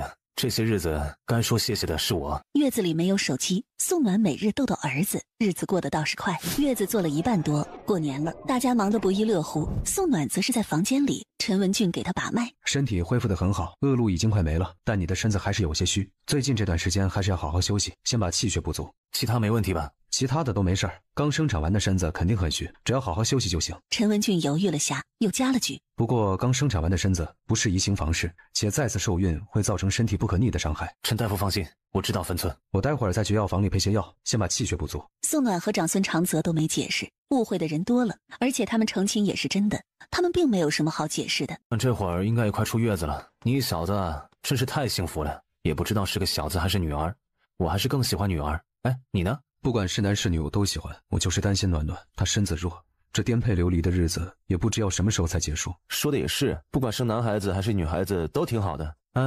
有人记挂真好啊！等我这次出去以后，我也找一个知冷知热的人在身边。成亲还得找和自己心意相通的，随便找一个，若是不好，一辈子都受罪。肖大哥说的对，确实是该找个合适的。我得找一个像是暖暖这样又聪明又漂亮的。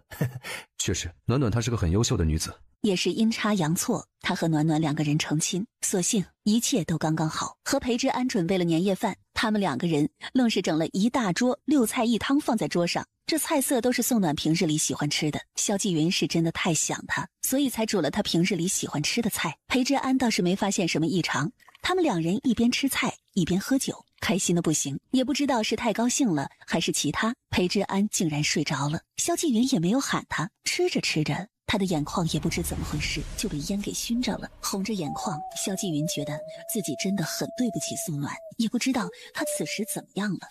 宋暖此时吃完年夜饭，抱着刚刚睡着的孩子，也想萧纪云了。温长泽喝了些酒，混着酒气，他回到了房间，看着宋暖抱着孩子。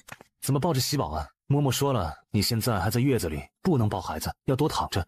没事的，我就是觉得太无聊。沙漠确实没什么好玩的，你若是觉得无聊的话，我可以陪你聊天，说些带兵打仗的趣事。带兵打仗还有趣事呢。宋暖也来了兴趣。门外传来了温如心的声音：“长泽，休息了没有？怎么了？夜里无聊，大家想聚在一起聊聊天，喝点水果茶，一起守岁。你们要不要一起来？就在房间里一起聊天吧。刚巧我也睡不着。”赵清川和加格尔也来了，大家坐在房间里，一边吃一边聊天，每个人都说了许多的趣事，倒是融洽得很。大家都很懂事的聊天，聊到了亥时，这才把东西都收拾好离开。房间里就剩宋暖和长孙长泽两个人，躺在床上，宋暖将被子往身上卷了卷。是不是冷了？我再帮你拿一床被子。不用了，我就是怕夜里踢被子，干脆把自己的被子裹起来，省得夜里冷。你安心睡吧，夜里若是踢被子，我帮你盖。和宋暖睡一张床，长孙长泽夜里都会醒来好几次给他盖被子，只是从来没有说过而已。宋暖当然也不知道，因为长孙长泽从来没有说过。他闭着眼睛，很快就睡着了。月，这天气好像真的不对劲。我倒是知道漠河下暴雪，可这暴雪大雪交换着，连续下了那么4个多月，这也太玄乎了呀。确实不对劲，但我们现在做不了别的，我们每天把院子里的雪给铲出去，其他的先不管。不过我们吃食还挺多的，这些柴火和炭也足够支撑1年的，先看看吧。等明年能正常采买之时，我肯定要再多买些。不管怎么样，我们还是得悠着点，不该浪费的别浪费。以后煮东西吃，就用外面的柴火，一次性多煮一些，到时候直接加热就行。食物我们不缺，但这柴火可未必能坚持1年。你这话是什么意思啊？字面上的意思，这雪下的这么大，我之前听暖暖说过，若是天气异常，就要有危机意识。没事还好，若是真的有事，我们可就真要交代在这里了。我说那个老匹夫怎么没有半路上把我弄死？原来是在这里给等着呢。别想那么多了，这也只是我的猜测，反正也无事可做。我们这些日子多包一点饺子包子，省得后面麻烦。突如其来的冷空气席卷了几个国家，看着外面呼啸的大风和大雪，宋暖转头对长孙长泽说道：“我心里总有一种不好的预感。你说这雪按道理来说不会下这么长时间，我觉得是天灾来了。不排除这个可能，也不知道我爹在军营里怎么样了。年种植的稻谷和其他农作物都是丰收的，去年1整年只要种植得好就不会有太大问题。按照之前的产量来算，军营里的粮食正常吃能吃1年半到2年，省着点能吃2年半到3年。已经4月了，这雪下的好像不打算停啊。今年的天气真是奇怪。粮食省一些吃的还好，可柴火怕是没有人会准备那么多吧。这雪不知什么时候才可以停，若是继续下去，柴火可能只能烧半年左右。赵大人不需要担心，我们这边的柴火足够1年多的，而且还有不少木炭，倒是可以拿起来大家一起用。只能如此了。玉城的雪洋洋洒洒的，一直到7月才停。长孙长泽无事可做，最喜欢做的就是抱着喜宝逗他玩。宋暖就在旁边看着，突然喜宝嘴里喊道：“爹，爹爹！”长孙长泽的身子猛然一僵。喜宝，你刚刚叫什么？爹，爹爹！喜宝真乖。喜宝叫娘亲。爹，爹爹！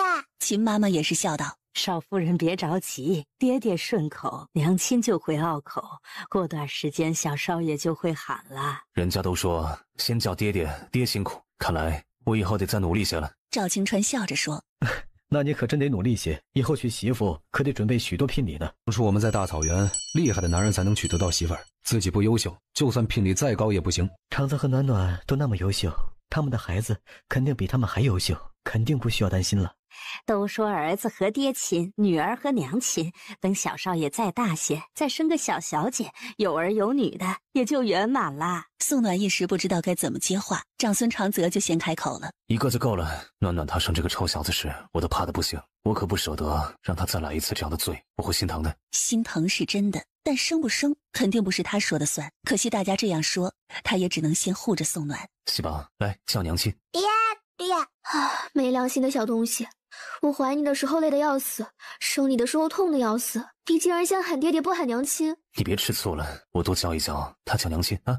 都那么长时间了，怎么不给喜宝取个大名呢？想回家让我爹给取个名，听说取名还得先找个先生算一算生辰，孩子一生会过得顺遂一些。为了不让其他人多想，长孙长泽编了个比较靠谱的谎话：“原来是这样，镇国大将军取的名字肯定好，取名确实是大事，马虎不得。不过这一等，也不知什么时候才能回京都啊。4月初，漠河地带的冰全部融化，万物复苏，寒潮过去，百废待兴。皇上醒了，他们要动身回京都了，那马上可以见到萧继云。宋暖的心里也激动的不行。长孙长泽站在床头，看着哄喜宝睡的宋暖，眸子暗了暗。怎么了？没事，我来看看喜宝。爹爹，爸爸，你个臭小子，你竟然是装睡！爹爹，娘亲凶。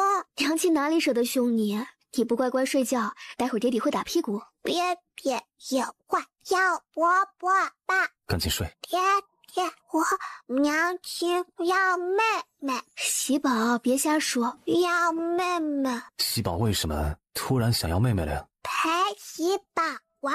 娘亲生喜宝很辛苦啊，喜宝听话，等回到京都以后，会有许多人陪喜宝玩的，好不好？想要妹妹。妹妹不是你想要就有的，若是娘亲生的是弟弟，你该怎么办？要妹妹，爹爹要妹妹。小孩子可能只是想单纯的有个伴儿，可长孙长泽怕宋暖心里不舒服，抱着喜宝就去外面哄了起来。宋暖起身看向窗外，轻叹了一口气。皇上已经清醒过来，他们这次回去以后肯定会和离。想到这2年来长孙长泽对他和喜宝的付出，宋暖在想，是不是应该给他一些补偿。隔了2年多，宋暖终于看到了萧继云。宋暖就呆呆地站在那儿，眼眶里的泪打着转转，所有的委屈在这一瞬间好像都涌上心头。萧继云看着他露出一抹笑，过去就想要抱他，一个小肉团子一下就推开了他。不可以欺负娘亲。喜宝，没事的，小孩子不懂事。萧继云上前想要去拉宋暖的手，喜宝又给拦住了。爹爹在外面。爹爹。宋暖面露尴尬，他此时也不知该不该和喜宝说萧继云才是他的亲爹。萧继云看出他的担忧，安慰道：没事，等事情解决了，我们就可以一家团聚了。说罢，萧继云蹲下身来，摸了摸喜宝的头。你叫什么名字呀？喜宝。宋暖在旁边解释了下，还没取名，喜宝是他的小名。我爹爹是将军。萧继云没有生气，反倒是伸出手来问：喜宝，我可不可以抱抱你？喜宝摇头，不要。喜宝，让爹爹抱抱。宋暖刚说完，喜宝哇的一声就哭出了声。不是爹爹，喜宝有爹爹啊！说着，迈着小小的短腿儿朝着外面跑去。孙长泽就在帐篷外面守着，瞧着喜宝出来寻他，蹲下身来抱着他，听着他哭得撕心裂肺，心里也难过得很。再难过也是要接受现实的。哄好了喜宝以后，才指着萧继云对他说：喜宝，这才是你爹爹。刚哄好的喜宝哇的一声又哭了。喜宝有爹爹，不要爹爹了。萧继云看着儿子这样，也很是心疼。先等我们熟悉下，等熟悉了以后再说。等事情尘埃落定以后，我们再好好的和他沟通。没关系，先慢慢来。这2日我再好好跟喜宝说一说。见喜宝又哭，只能抱着出去继续哄。帐篷里只剩下萧继云和宋暖，久未见面。萧继云上前几步，将宋暖拥入怀中，闻着那熟悉的味道，他的心就安了许多。宋暖鼻尖一酸，你知道吗？这些日子我害怕极了，我怕你会出事，我怕。对不起，暖暖，让你一个人独自受了那么多苦和委屈。我以后再也不向你出任何事，就算是流放，我也想和你一起。那样的情况，我压根儿就没有办法通知到你。何况太傅当时没有打算让你离开，我只能把你托付给长孙长泽。那是你们的计划吗？那天晚上，皇上召我们进宫，我们本来是要商议国公府内侍的异样，没曾想太傅会下手。我们确实被抓得没有反手之力，因为太傅内侍已经把皇宫包围了，情况也比我们想象的还要糟糕。我们刚走，皇上就被强行灌了毒药。谭公公被万箭穿心，却还是爬到皇上身边，给他塞了一颗保命丹，加上皇上体内有夜幽味的毒，才得以捡回一条命。夜幽也是后来赶到救走了皇上。萧继云看着他，继续说道：我们驻扎在这里，2日后就进京。那么快，我们能进得去吗？轩辕镜已经失去了民心，而且有大哥在城中接应我们，他们注定是败局。注定是败局吗？希望如此。我现在只希望快点结束这一切，早点让我们的生活回归到正常。你和长孙长泽……话到这里就停顿了下，却还是说道：他喜欢你。我知道他喜欢我，可我们是假成亲。这2年多以来，你们也算是朝夕相处。暖暖，你若是对他动心了，我也不介意，我尊重你的选择。怎么，你现在是大方到要把我送给长孙长泽做夫人吗？萧继云看着他，眼底越发的心疼和自责了，再次把他拥入怀中。我知道自己很自私，我没有办法把你让给任何人，哪怕你是真的喜欢上了长孙长泽，我也希望你可以和我在一起。下次不准说这样的话。长孙长泽是个很好的男人，这2年多为了我和孩子，他本就背负了许多不存在的包袱，我们欠他的可能都还不完。我想等事情尘埃落定后，我们好好的弥补他。我看喜宝很喜欢他，喜宝很喜欢他，他对喜宝也很是爱护。若是你不反对的话，我想让喜宝认他做义父。回头问问长泽吧，我们也得尊重他的意见。2人也没有在帐篷里待太久，他们还得去见皇上。等他们出来的时候，裴之安冲了过来，直接就抱住了宋暖。暖暖，我可想死你了。没事了，你看我们不都熬出来了吗？你都不知道我这2年经历了什么呀！他刚想要诉苦，萧继云直接捂住了他的嘴。皇上不是让我们到了都过去，别说了，我们先进去。帐篷里，叶幽和长孙仁杰等人都在。草民参见皇上，皇上万福金安。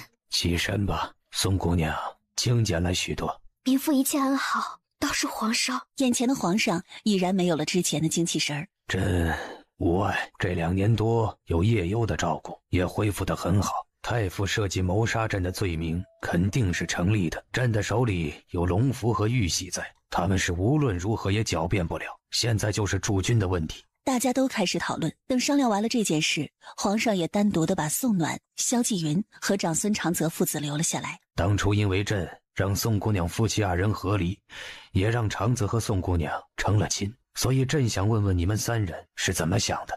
一番话让宋暖有些诧异，他不懂皇上是什么意思。长孙长泽率先开口：我和暖暖虽说是真成亲，但我们一直都恪守着规矩，等事情尘埃落定，我就和他和离，让他和萧公子可以一家团聚。宋姑娘，你的意思呢？我特别感激大将军和长泽在我最需要帮助的时候拉了我一把。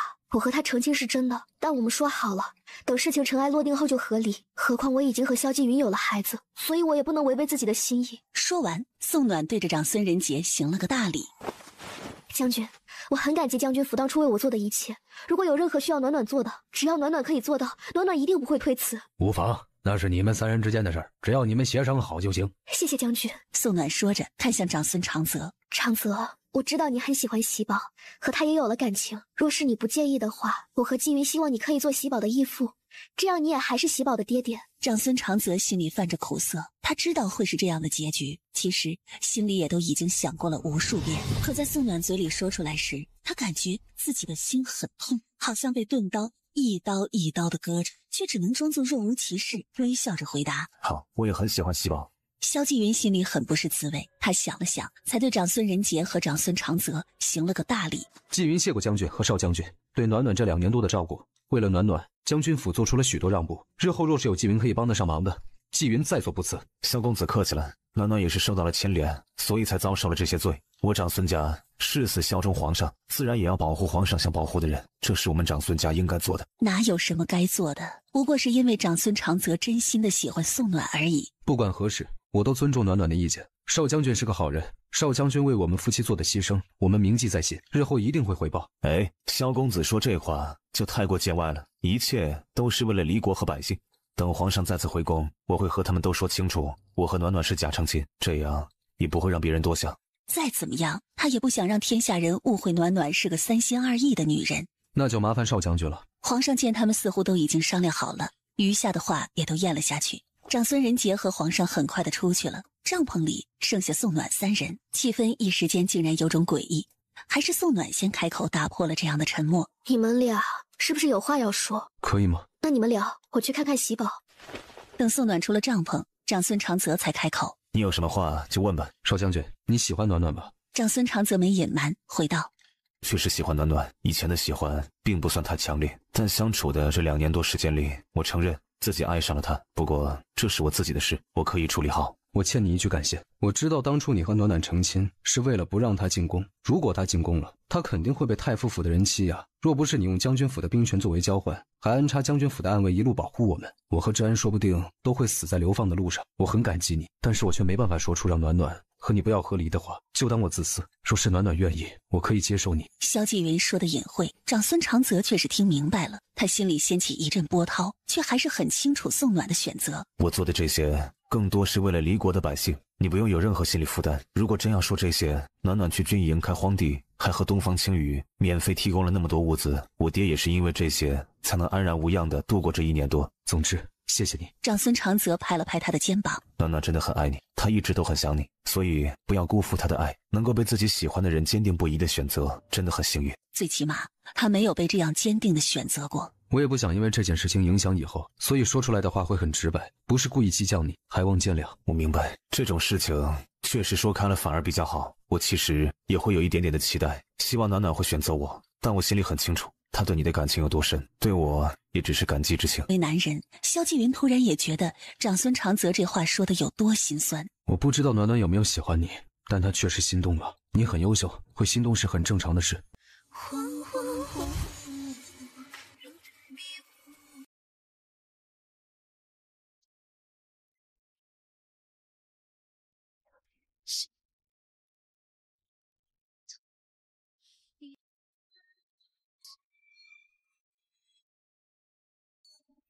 小纪元，谢谢你，谢谢你让我知道我的所有温柔和努力都被认真的对待过。你真的很好，但暖暖我是不会让给你的。不过我不会反对你们以后成为很好的朋友。我也真的很希望你可以做喜宝的义父，我们全家都很喜欢你。两个男人说开了，气氛倒是没有那么的尴尬。倒是在帐篷外面的宋暖听着他们的对话，哭得像是孩子般呜咽的不敢出声。突然他身子一轻，整个人被提了起来。等他反应过来的时候，人已经在了一棵离着军营几百米外的大树上。难过就在这里哭吧，哭出来会舒服些。我没事。还说没事呢，都把自己的手掌给咬破了，不知道的还以为你被狗咬了呢。叶幽，你能不能好好说话？不能，你的命可是花了我好多血才救回来的，你最好爱惜点自己，别动不动就自虐。我没有。没有自虐，你手上的伤是怎么来的？闻言，宋暖沉默了。你喜欢上了长孙长泽？瞎说什么呢？我不否认自己对他确实有些好感。长孙长泽是个很有风度的男人，对他有好感是正常的。我只是觉得特别的对不起他。叶幽突然凑上前，停在了他的面前。他伸手，宋暖下意识的就去躲。还说你不喜欢他？长孙长泽揉你头的时候，你可没有躲啊。虽说你可能不爱他，但肯定是有好感的。不过这也不是什么大事。你要是愿意，那就把他们俩都收了呗。你瞎说什么呢？我接受不了自己有2个夫君。可你现在的情况有什么区别吗？当然有，我是嫁给了长孙长泽，但我只有萧敬云一个男人。你这是让我同时有2个男人，我接受不了。1个和2个并没有什么太大的冲突。难道皇上没有和你说，打算这次的事情以后会亲封你为王爷，离国乃至其他国家唯一一个异姓女王爷？那可是无上的荣耀。区区2个夫君算什么？你还可以找许多男宠。这下就连宋暖都诧异了，他倒是真的不知道这件事，但还是异常坚定的摇头。引诱我，如果长孙长泽是个不怎么样的人，可能我就真的会顺水推舟。但他很好，我希望他可以找个和他一样好的女子成亲生子。他的人生该是很洒脱恣意，而不是被困在儿女情长里。见他说的认真，叶幽也只是轻叹了一口气。看来长孙长泽的这段感情真的会无疾而终了。那你现在是做什么想的？你们2个人之间的事总归是要处理，打算回到京都以后就和长孙长泽和离吗？自然是要和离的。我们当初成亲也不过是缓兵之计，等这件事处理好了，我会告诉其他人事情的真相。我和长孙长泽也没有发生不该发生的。你和长孙长泽2个人新婚夜的事闹得沸沸扬扬的，太傅早就派人说出去了，你觉得他们会相信吗？新婚夜什么事？你真的不知道？你和长孙长泽圆房的第2日一早，你们2人新婚夜折腾了1晚上的事，被将军府的嬷嬷传了出去。太傅又特意找人润色了下，京都所有人都以为你和长孙长泽是真夫妻，就连孩子都以为是长孙长泽的。那天晚上都是假的，可其他人不会觉得是假的。轩辕镜派的人可是一直都在听你们俩同房，你说别人信不信？就连你生产的日子都是推后的，说这孩子是萧继云的，你和长孙长泽是假夫妻，谁信你？按照你的意思，我现在是有嘴说不清了。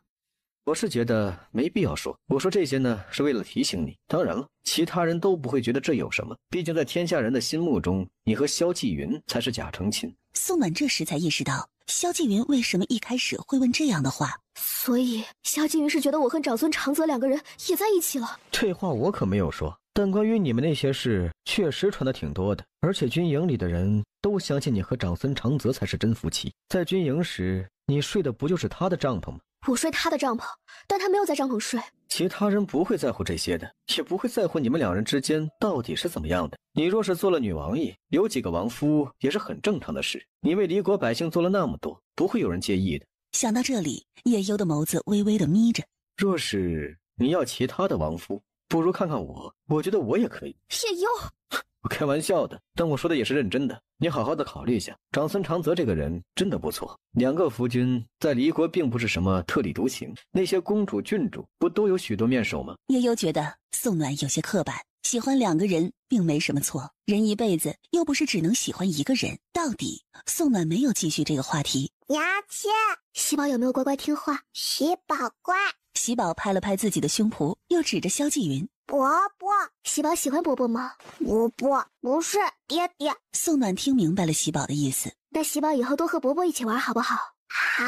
喜宝到底是个孩子，只要宋暖不说伯伯是爹爹，他就不会哭闹。萧继云和长孙长泽同时走上前，宋暖被2人吓了一跳。怎么了？你们俩有话要说？我们明天下午攻城，一会儿我们安排人送你和喜宝回虎头村，成功了你就带着喜宝进京，若是失败了，不是说后天才进去，怎么突然就改变了？计划有变，太傅府那边有外援，也不知和南楚达成了什么协议，他们的外援已经到了离我们80公里外的地方，我们这里面出了内鬼。我不能和你们一起吗？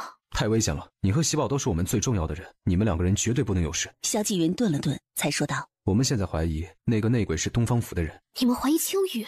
不可能的，青羽他不可能会。我不是说那个人是他，我们是怀疑他的手底下有人泄露了我们的事。当然，这也不能怪东方青羽，这次我们的行踪确实很容易被察觉。你们俩都要去？我爹已经赶往边境，我们也要先带着皇上回京。这一路太凶险了，你回虎头村去，那边有吃有喝，还有人守着，安全得很。那要把将军夫人接来吗？我娘她在京都出不来，太傅在知道了消息以后，就把府里的人都控制起来了。如今我们攻城也越发困难。知道了，不过回虎头村也挺不安全的，我觉得留在这里也挺好，我也可以帮些忙。虎头村安全些，而且娘也已经回去了。你要回虎头村了？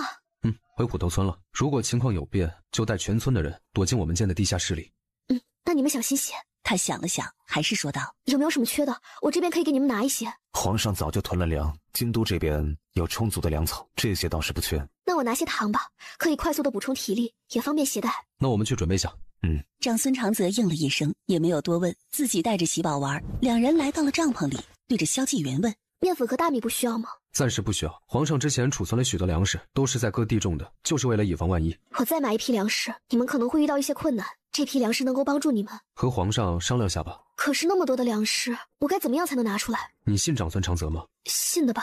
那就和长孙长泽说，他会有办法。那就找他吧。说着，把长孙长泽带到了帐篷里。找我有事吗？确实有事。宋暖犹豫片刻，才说道：你信不信我会变戏法？长孙长泽有些不解地看着他。宋暖深吸一口气，闭着眼睛从淘宝系统里买了1袋面粉，在长孙长泽那诧异的眼神里平静地说道：我能变出粮食来。这些都是意识的东西吧？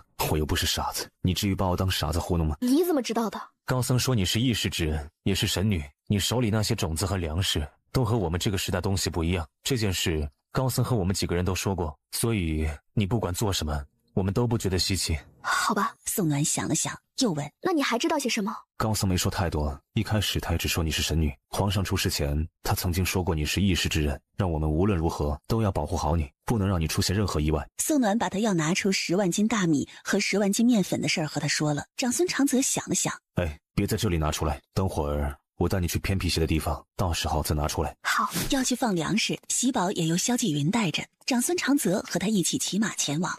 这个地方真的很适合用来躲难，我把粮食都放在这里，到时若有异变，你可以带着他们退到这里来。我也是这样考虑的。你看着，我把粮食拿出来。闭上眼睛，宋暖将10万斤大米和10万斤面粉拿了出来。等他从系统里出来，不远处满满当当的堆满了他买的东西。长孙长泽就站在他的身边，眼神里有着不可思议。你真的不是神仙？不是。宋暖站起身，指着那些东西说道：这里有20万斤粮食，还有些其他的。这个紫菜干掰开放在水里可以煮很多汤，放点盐和虾皮干就很好喝。这个山洞很大，但这没有柴火，还是挺麻烦的。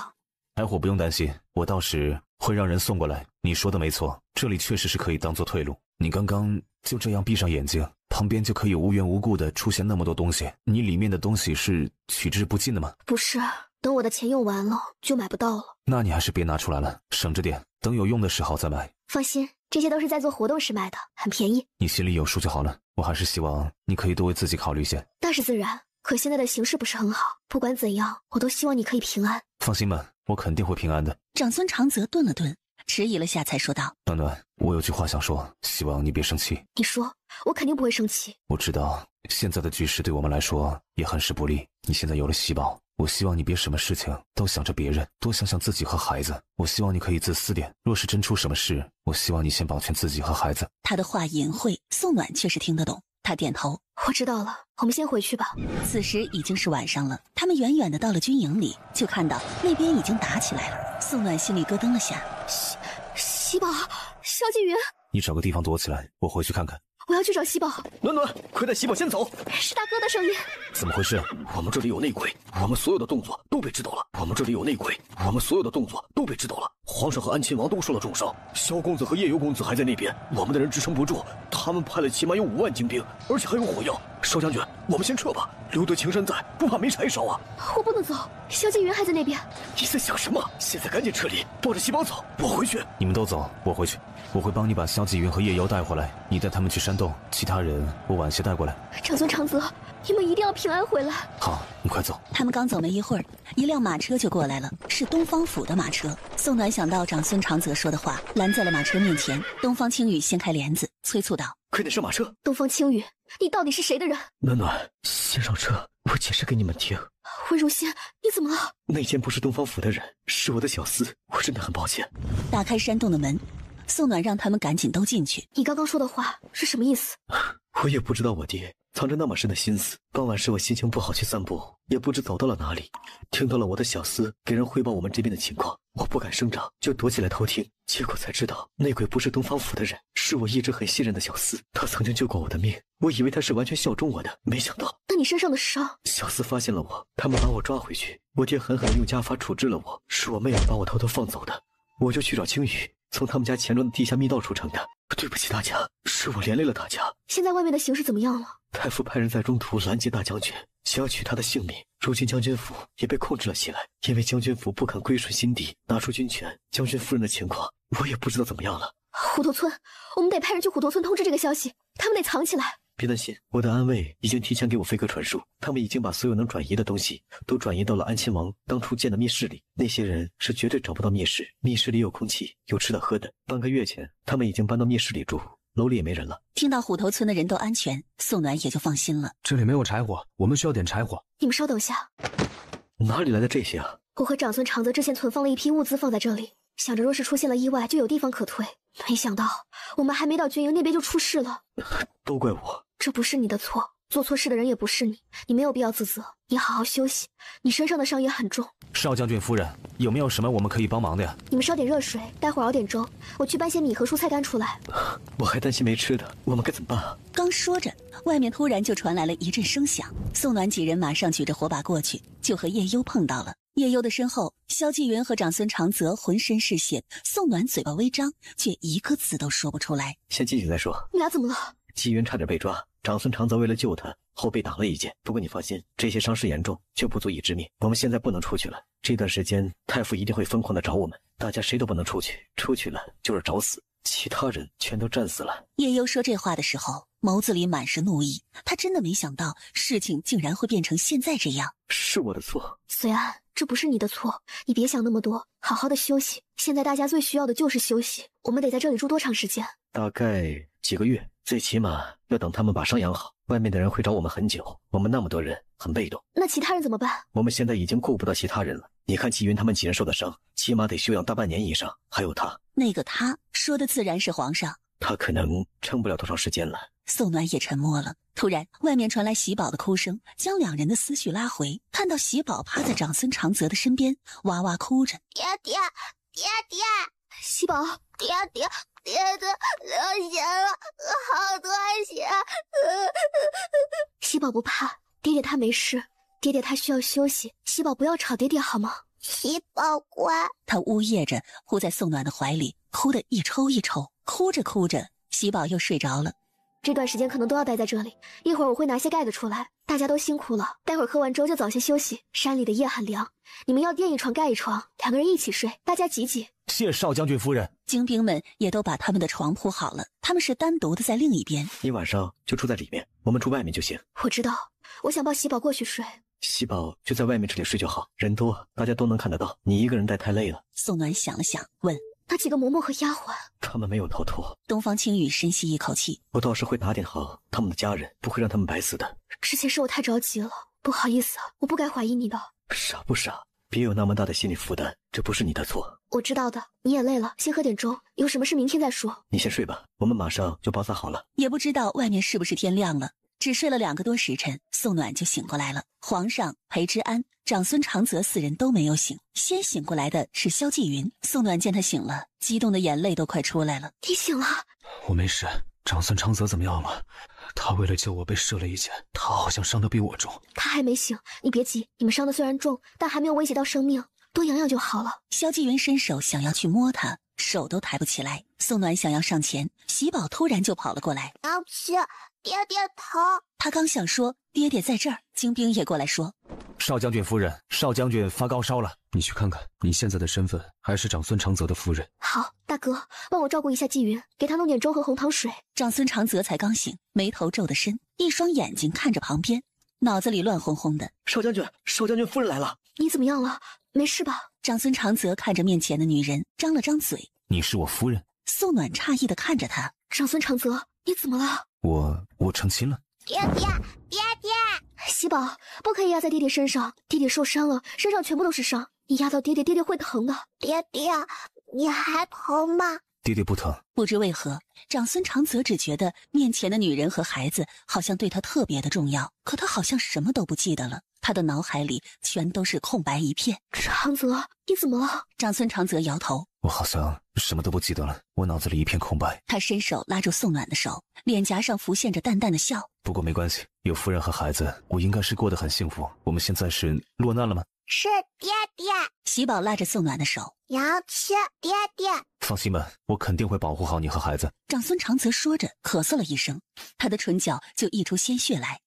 赶紧躺下，我去给你们拿个枕头，靠着舒服些。你住哪里啊？我要和你一起住。我在里面住，我不方便的话还没说出来，长孙长泽就对着一旁的精兵说：把我抬过去，我要和夫人一起住。精兵应了一声，就将长孙长泽抬了过去，真的抬到了宋暖住的地方。他尴尬不已，看着躺在那儿的萧继云，想说些什么又不好解释。现在的长孙长泽失忆，他手底下的精兵又不知道他们2个人的真实情况，到时等他睡着了以后，他在旁边再打个铺就好。你等会儿，我去给他们送枕头过去。给裴之安几人全部都拿了，他拿到萧继云面前想说些什么，喜宝已经拉着他的衣角。娘去找爹爹，去照顾他吧，我没事的。我晚些过来。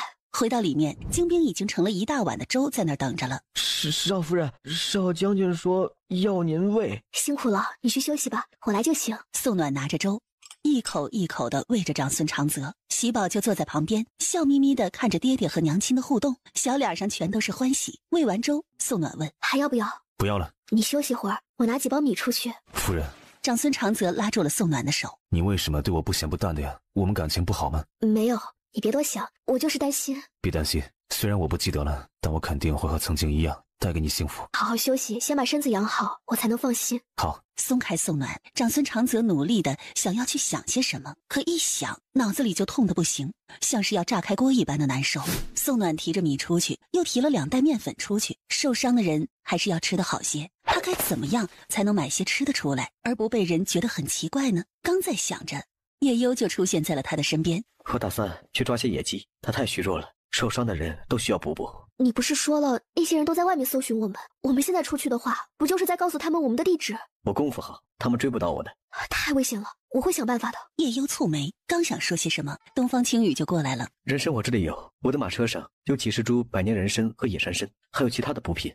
可惜没有野鸡炖汤，鸽子也好啊。宋暖沉默了几秒，才说：你们等会儿，我给你们拿来。他很快的又回到了后面，他当然不会买杀好的鸽子，因为太明显了。鸽子用笼子提了出去。你们到那边去处理干净吧，这些省着点，也够坚持一段时间了。叶幽也没说些什么，嗯了一声，才又加了句：不用藏着，现在你就算是拿出一头猪来，我们也只会开心，不会想太多。你什么时候知道的？我看到的，大家许久都没吃荤腥了，一头猪也不错，或者一只羊也不错。那你守在这里，别让其他人靠过来。你这人啊，浑身都是秘密。好在知道你秘密的人是我们，不是太傅的人。如若不然呢，他肯定会执意让轩辕镜娶你。进了后宫，想要全虚全影的出来，可就难了。这些都是比较能放的，你找好借口没有？叶幽看了他一眼，提着冻着的肉就朝着外面走去。今天煮肉吃。精兵们拿过肉，也没有问是哪里来的。看着这冻得邦邦硬的肉，又想到那源源不断的粮食，想着这应该是提前弄好的，因为一些原因，所以现在才拿来。他们不问，拿着肉也开始做饭。